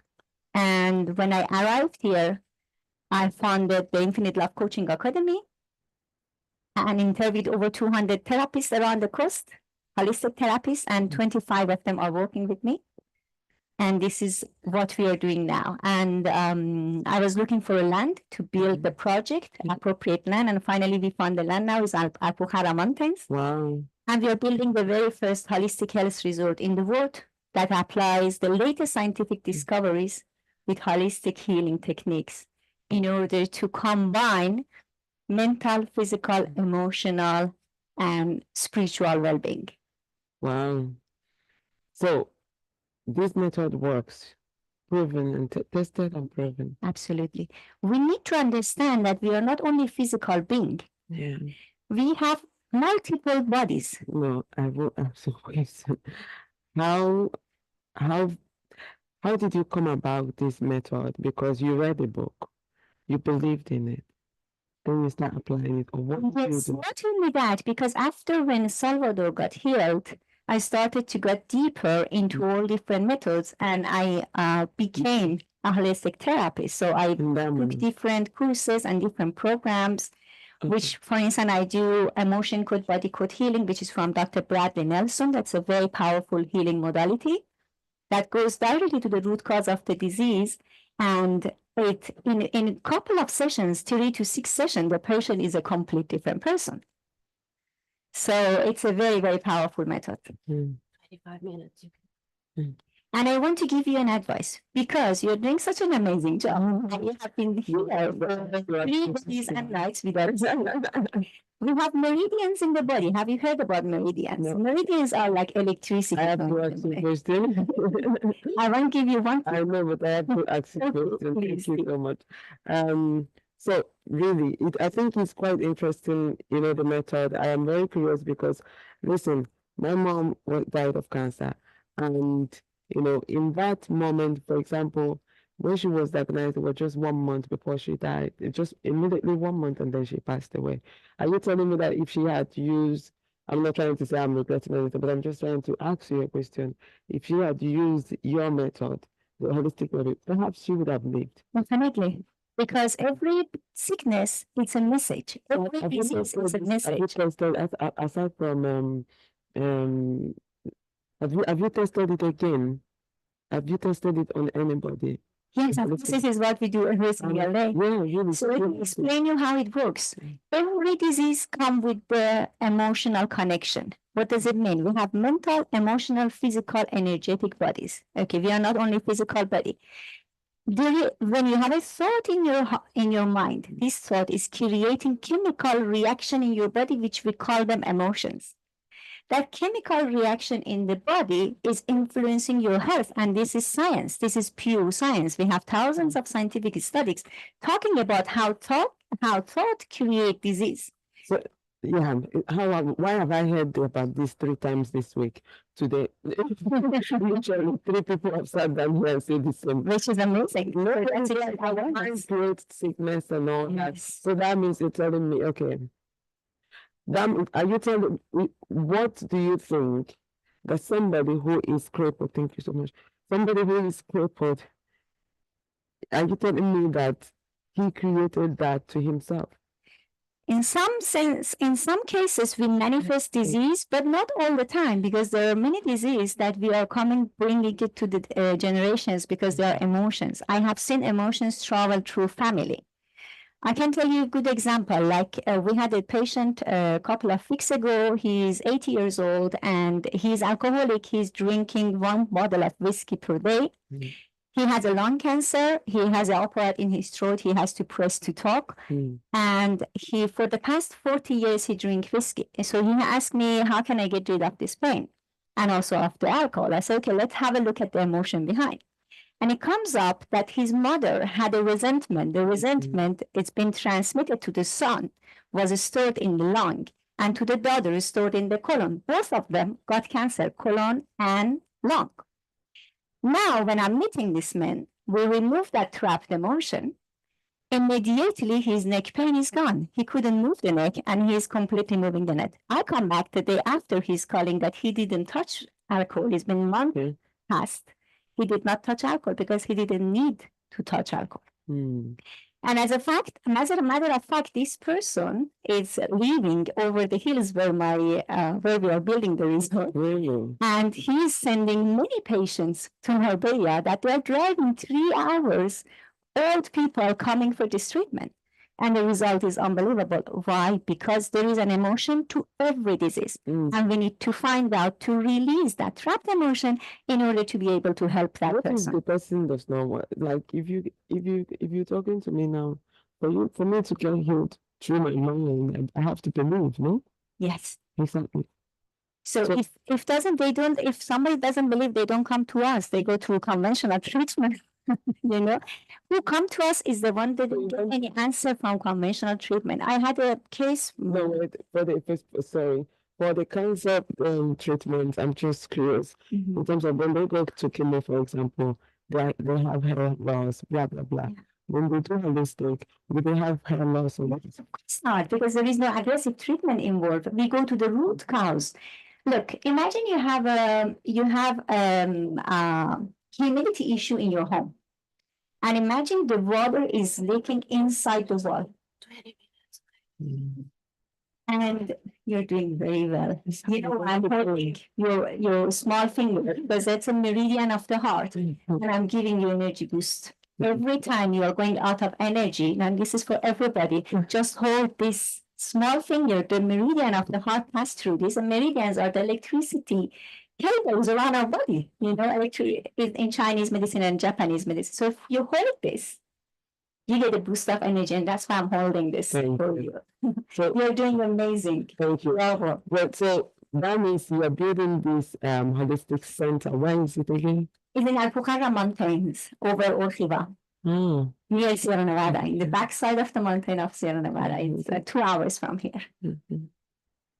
And we are going to open 50 in the world. So this is the very first one. It's located on a very powerful energy portal that only being will help your healing. And we're going to open 50 franchises everywhere. We're a team now, of course. I'm the founder, and now we're a team. So we have people, exactly. And I'm still looking for more like-minded investors to join. And make this happen. This is a holistic health resort with ecological village, which is going to convert to a city where we live eco-friendly. We grow our own food. We have our own. We're going to live there, or we're going to live. Yes. And it's a very modern place. It's nothing like hippie style. People tell me, are you going to go there and grow hair? No. I'm going to live comfortable. And the project is very modern and very luxury, actually. Oh, okay. Yes. How did you find investors for this project? So I was working in Switzerland with investment funds. And for 2 years, I was living in Lucerne. And I know a lot of investors. However, we don't have enough investment for the entire project yet, because this project is coming from my mission. It's coming from my heart, and I need right energy, people with the right mission and vision who are with this mission to create a better shift in the world and to create better healing and to distribute this message. And that's why I'm very, very selective with the energy of the investors. So we are going slow. Yeah, but still. Now in 2 weeks, I have an event there. The event that we are going to talk about global peace, the effect of meditation on global peace and creating global peace, which I shared 3 chapters in my book about this. There are 600 scientific studies talking about how the electromagnetic field of your heart communicate with the electromagnetic field of our planet, and how whatever you feel inside your heart is adding up to the well-being of the entire planet.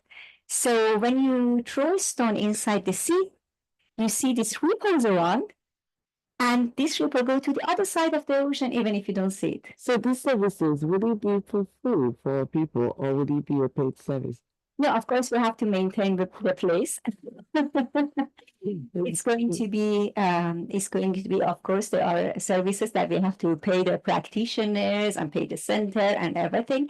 But what we are right now, since I started this, we are giving 10% of our income back to the community. So we go now for two different foundations, and we offer them free services to the autism children or to cancer foundations and whatever people who are needed. If somebody come to me and they don't have really money, I treat them for free. Yes, of course I do. That's for me, this is my mission. That's why I'm here. So when people come and they don't have money, absolutely. It's quite interesting. I think it's interesting because it's a new way, and the more I've heard this 3 times within the course of these interviews. Yes. 3 different people have said the same thing. But my question will be, do you think the holistic industry is gonna challenge the medical industry? It's going to change it. Change it. Yes, not to that be is challenged. the whole consciousness of our planet is raising. We are shifting to a new dimension. We are shifting, the entire planet Earth is shifting from 3D to 5D. And many people ask, what is 5D? Now we are going deep to the spirituality. 3D is the dimension where we work based on separation, anxiety, fear. I'm in a competitive war and I have to eat, otherwise I would be eaten. And 50 is a dimension where we see more light between us. And when there is more light, you see more connection. When there is more connection, you work based on contribution, collaboration, and love. And that's a vibration. The entire planet vibration is shifting, as well as us as human beings. As this vibration is shifting, we are moving to a new reality. Yeah, medical industry will, I won't say allow, but we'll sit back and watch that change happen just like that. We are shifting and coming to the 50, are moving people, planet, the physical matter is moving to the 50 with the holistic health and looking at one as a whole. And the ones that are not changing, staying in 3D. So this is very, very deep. Very good. Exactly. I stick to the surface a little bit, but I stick to the surface, but a part of me somehow believes what you're saying. A part of me is in doubt. However, I respect it. Remember, I'm an African, and we have our method of healing. We had our method of healing. Yes. Before the Westerners came and told us that our method is voodoo. Meanwhile, our method is why am I saying that? But it's true. I'm true. All our method, but the truth is that we had a very natural healing grasses. That's what we are trying to heal. Mother Earth. So holistic, that brings me to my question. Holistic healing, is it more of herbs? Is it more of spice? Natural things from the field, because those are the things that my grandmother used in healing. Absolutely. And all that. It is a combination. Holistic healing is a combination of natural treatments with the latest scientific discoveries. So what we have in the science, we're not going to put in that behind. And the scientific discoveries in holistic healing is based on quantum physics. Quantum physics being around for over 100 years, we are not yet teaching that at our schools and not even at medical schools. And because of ignoring that, we are having issues. So in holistic healing, we use quantum physics, we use sacred geometries, which are quantum physics, for the healing and the structure of the energy. And it's based on the energy, how the energy circulates. We know that, for instance, if you use a certain shape, you can create a change inside the body. We call them biogeometry, biogeometric shapes that you can wear simply, the signs, and it can change the energy movement inside your body. How long did it take you to study about holistic? I think all my life. Really? Yes, my mother was treating us with Ayurveda and natural treatments. And we have these books at home since I was a little child, so we would never take any medicine. And after she's been this way, actually, she had a very difficult ending despite her own beliefs in the holistic healing. Then I've been much more motivated to bring this to more people. And I wrote a book. 3 years took me to write this book and my journey, sharing my journey into the deep science and spirituality, and published it last January. It became 4 times bestseller. That's good. Thank you. And yes, and I'm very happy. I'm working on the second book Really, yes. to bring this information with as many as possible. And Well, I'm sure that this will work for you because you are very certain. And I believe, I mean, again, I believe in natural healing. I think it's in a way, a new way or old way, and it's still new because it's just the things exactly. that we're doing that is being brought back again.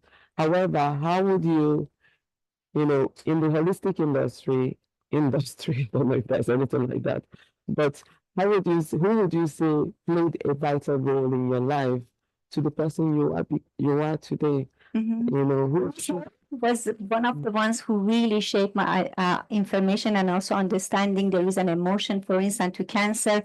Resentment is the underlying emotion to cancer. And I want to share today with everybody who is listening, because now 1 out of 3 is diagnosed with cancer this year. It's crazy, the numbers. So I want to invite you to take time to meditate on who hurt you in the past. And who is the one you're not ready to forgive? Because of your own well-being, not because they deserve it. Practice forgiveness. Oh, again, I heard that. Did you remember that lady that said the same thing? I asked you, so if that means if you don't forgive someone for whatever reason, this might bring sickness to you. Yes. Is it as a result of sickness? Exactly. Or as a because of Cause. as a cause for punishment or something? Holding resentment is like drinking poison and expecting somebody else to get sick. Think about it that way. Interesting. So it's very important and sometimes we have to forgive ourselves. So remember, when is the time to forgive yourself? If you are the one that you don't forgive yourself, that's also bringing cancer. What happened when I go and cut the tumor and I give it radiotherapy? It's coming up in the other part of the body because the tumor is communicating with me, telling me, oh, I need forgiveness. There is an emotion here, there is emotional blockage. And in emotion code therapy, we say every emotion that is trapped is size of a clenched fist in your meridian and is creating a misalignment in every organ in your body. So that's why it's super important to release a trapped emotion in order to create healing and give the body the chance to heal itself. We are not doing anything more than resetting the body to its original perfect health design. Well, it's it's quite it's really quite interesting. And which kind of, if you're going to put a herb together for someone who is having a headache at the moment, as serious headache. Okay. That's it. What would it be? If I'm going to put a herb together, first of all, I don't do herbal treatment. I do essential oil. I use essential oils. So if you want to have an essential oil mixture for the headache, the best is peppermint oil. Mix it, depends on where the headache is located in your head, where is it coming from. And I would suggest to use a peppermint. Most of the time, the headache comes because of the stress. And therefore, copaiba oil is very helpful. And frankincense. These are 3 ingredients that I would put on a roller bottle and I would just rub it. I just remember. So do you use this thing? What is it called? Yes, do you use it? Absolutely. It's super important to clean the energy. The aura, you have your energetic body need to be cleaned. Okay. Yes, absolutely. And the space holds the energy. So when you are in your own home and you have a discussion with your child or your partner, this discussion stays there. The energy never disappears. It's always there. So you do need to clean the space with everything that you can. Palo Santo, essential oils, rosemary oil is very good for cleaning this space. Lemon is purifying this space. Lemon. Lemon oil. Okay, interesting. Well, what will be, how do you eat? Because when you're practicing holistic, do you have to think about your diet as well? Do you have to balance it with your You are what you eat. You are? You are what you eat. So what do you eat? Everything that has a high vibration needs to be to the body, and what is vibration is the energy. So if you just think about the term of vibration, then you choose the right food. What has a high vibration? Of course, the dead food does not have a good vibration. It has a low vibration. So you go for everything green, everything fresh, everything that has grown in the sun, that gives you good vibration. And everything that brings your vibration down, that's what you will avoid. What do you eat for breakfast, for example? For breakfast, I usually make a smoothie with avocado, chia seeds, dark cacao powder, and some honey. A typical lunch. And for lunch, I usually have salads or some quiche, spinach quiche, and maybe some rice and with different coconut oil. Beautiful, but what's the, I'm gonna ask, what was the, typical dinner and what's the best time to eat it? Dinner does not have a best time, it's better to avoid. Okay, so don't eat anything after 4 or 5 p.m. until next day, 8, 9 a.m. You give like 14 to 16 hours to your stomach, you cleanse your colon, you raise your vibration, you raise your energy. So then that's why they said eat like eat breakfast like a king, and lunch like a queen, and the dinner like a waiter. Do you drink wine? I don't drink wine. I do sometimes. Sometimes I used to have like a glass of red wine, or sometimes to say happy birthday to someone. But no, it's been years now. It's just like I feel immediately that makes me sleepy and makes me tired. So I try to avoid it. Wow, interesting. Well, how often do you have siblings? Yes. And are they still living in Iraq, or are they all here? Iran. I was born in Iran, and one of my brother, he lives in UK for many years, and the other one is in Kish Island in the south of Iran. So all of them are back in Iran, not here. No, my brother is in UK, okay. And the other brother is in Iran in the Kish, and the other one, my sister, is in Tehran. Yes. And your dad? And my daddy is in Tehran too. Yes. Well, it's quite interesting. We completely think different. They found me boring with my diet. They don't believe. They say you can't eat all this Persian food. This is the most amazing kitchen you can have in the world, and you don't want to eat this. So if your sister comes to your house now, she can't cook in your house. Do you eat food? Yeah, I cook every Persian food full of flavor. I use a lot of spices, a lot of saffron, a lot of turmeric, a lot of everything, and I use them without meat, and they taste amazing. That's very interesting.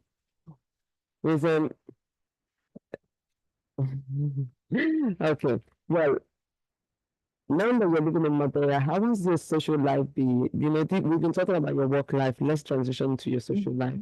What's your social life like? With all the powerhouses.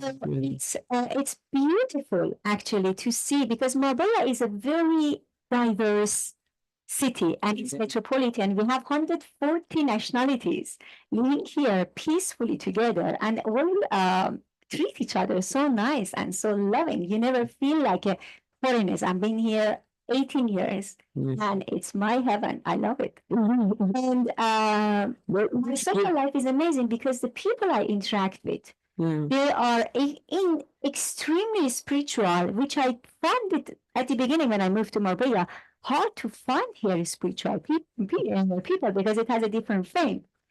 But as we started to move into this path, I saw more and more, and now we are holding every month 2 or 3 spiritual events, and the events are packed. So it's amazing how many people from all over the world are here, and they are so developed spiritually. So that's beautiful. Which group supports you most? Should I say, which group are you in that you feel well supported and the spiritual group? Yes, I am only in that group. Which of the Normandy? Is it nomads? No, they're not nomads. They are just people who are actually living very wealthy because spirituality means to use the abundance of life. Means to be abundant because we are deeply abundant. We are born with abundance. So they live very good. They live a comfortable life and they are sharing this message with others. They have a healthy lifestyle. They are kind, loving, and living from the heart, which I call heart-centeredness. The other day you came to Rotary, who invited you that day? The other day you came to Rotary. And Kate, she was at the. Is she in your circle of friends? But it's very interesting. She was at the Health and Wellness Expo in Marbella, and I had a stand there, and then they gave me the microphone to talk 5 minutes about the business. And I was talking 5 minutes about infinite love. And she listened to that. So she came to me and she said, would you please come to Rotary and share your story there? So that was my very first time and the second time I met it when I come there. I am so happy that you were able to come that day because I remember I saw you were like, I'm going to talk to her, and somehow we never really talked. However, there's something, I mean, this I think you should also, try to be part of Rotary because somehow you have your leg in it. But question, who are your sisterhood? I know that you have your people, but who are your sisterhood that you hold on to and they have your back whenever you need it? Okay. Or who is? You can be any person too. Okay. If I say in the physical world, I have some friends that are like my soul family. I met them here. And we become a new family here. And we really help each other like a family. Yeah. It's amazing. We're always there for each other. And a part of that, I am in connection with my ascended masters and my loved ones who are not here anymore. Thanks to the transition of my mom, I learned a lot about the invisible world through Akashic records. I access the Akashic records, which are the records of our soul, and download information about past life, parallel lives, future lives. And I am constantly with them and guiding by them and my angels, all of them. That's nice. So I have a team around me. We all have it. But We just never but a spiritual team. do you ever have a down moment? What's the down moment like? The down moment, we are human beings. We should have it. We come here. That's here. How do you react when you are in your down moment? I allow myself the energy and the emotion to come in. So I go and sit down. If I need to cry, I definitely cry.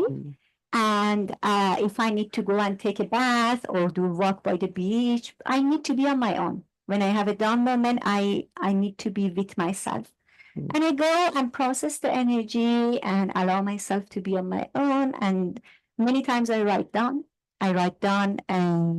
what thoughts are coming to me. I communicate with my masters through my writing.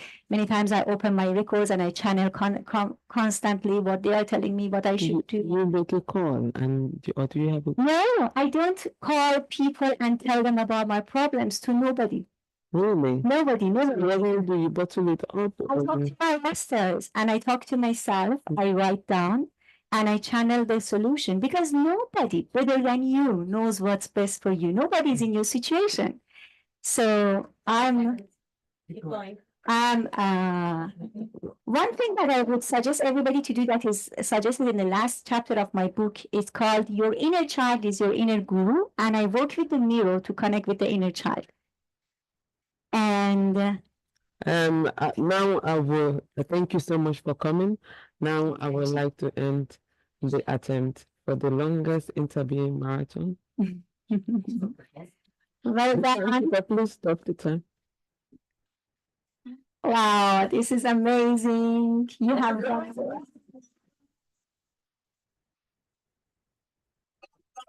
Bravo.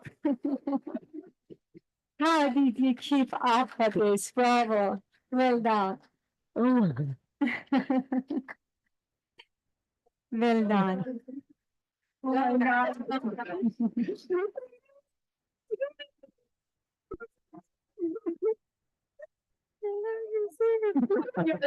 You're a queen. You're the best in the world, really. But you need a proper rest. Bravo, well done. Baby. Congratulations. Really good. I'm so sorry. I forgot to put hanging up. I'm so proud of you, baby.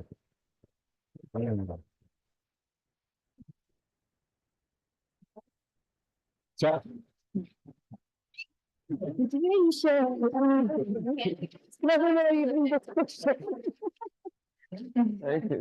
Thank you.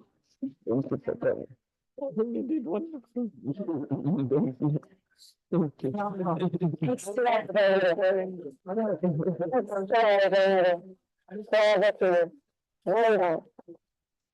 You and I can for women. Power. This is power. This is power. Last 3 days has been the most insane thing to do. I've been learning to this.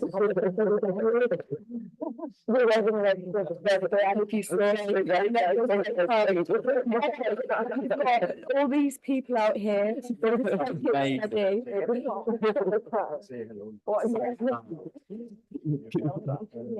So amazing. So amazing.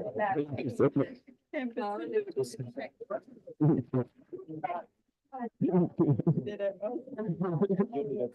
Oh, hello. We are going together. Very good, okay? Congratulations.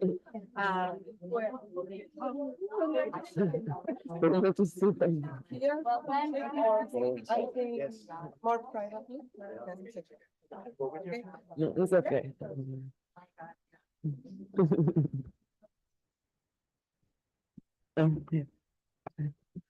Yeah.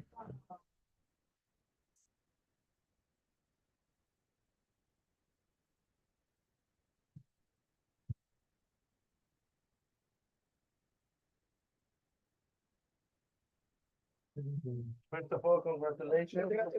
Okay, relax.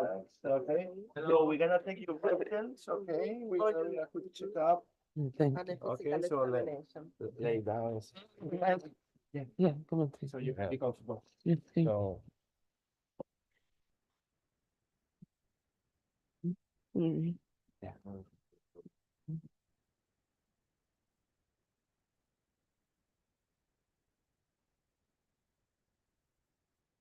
You do it so well. Congratulations. Thank you. That's really helpful.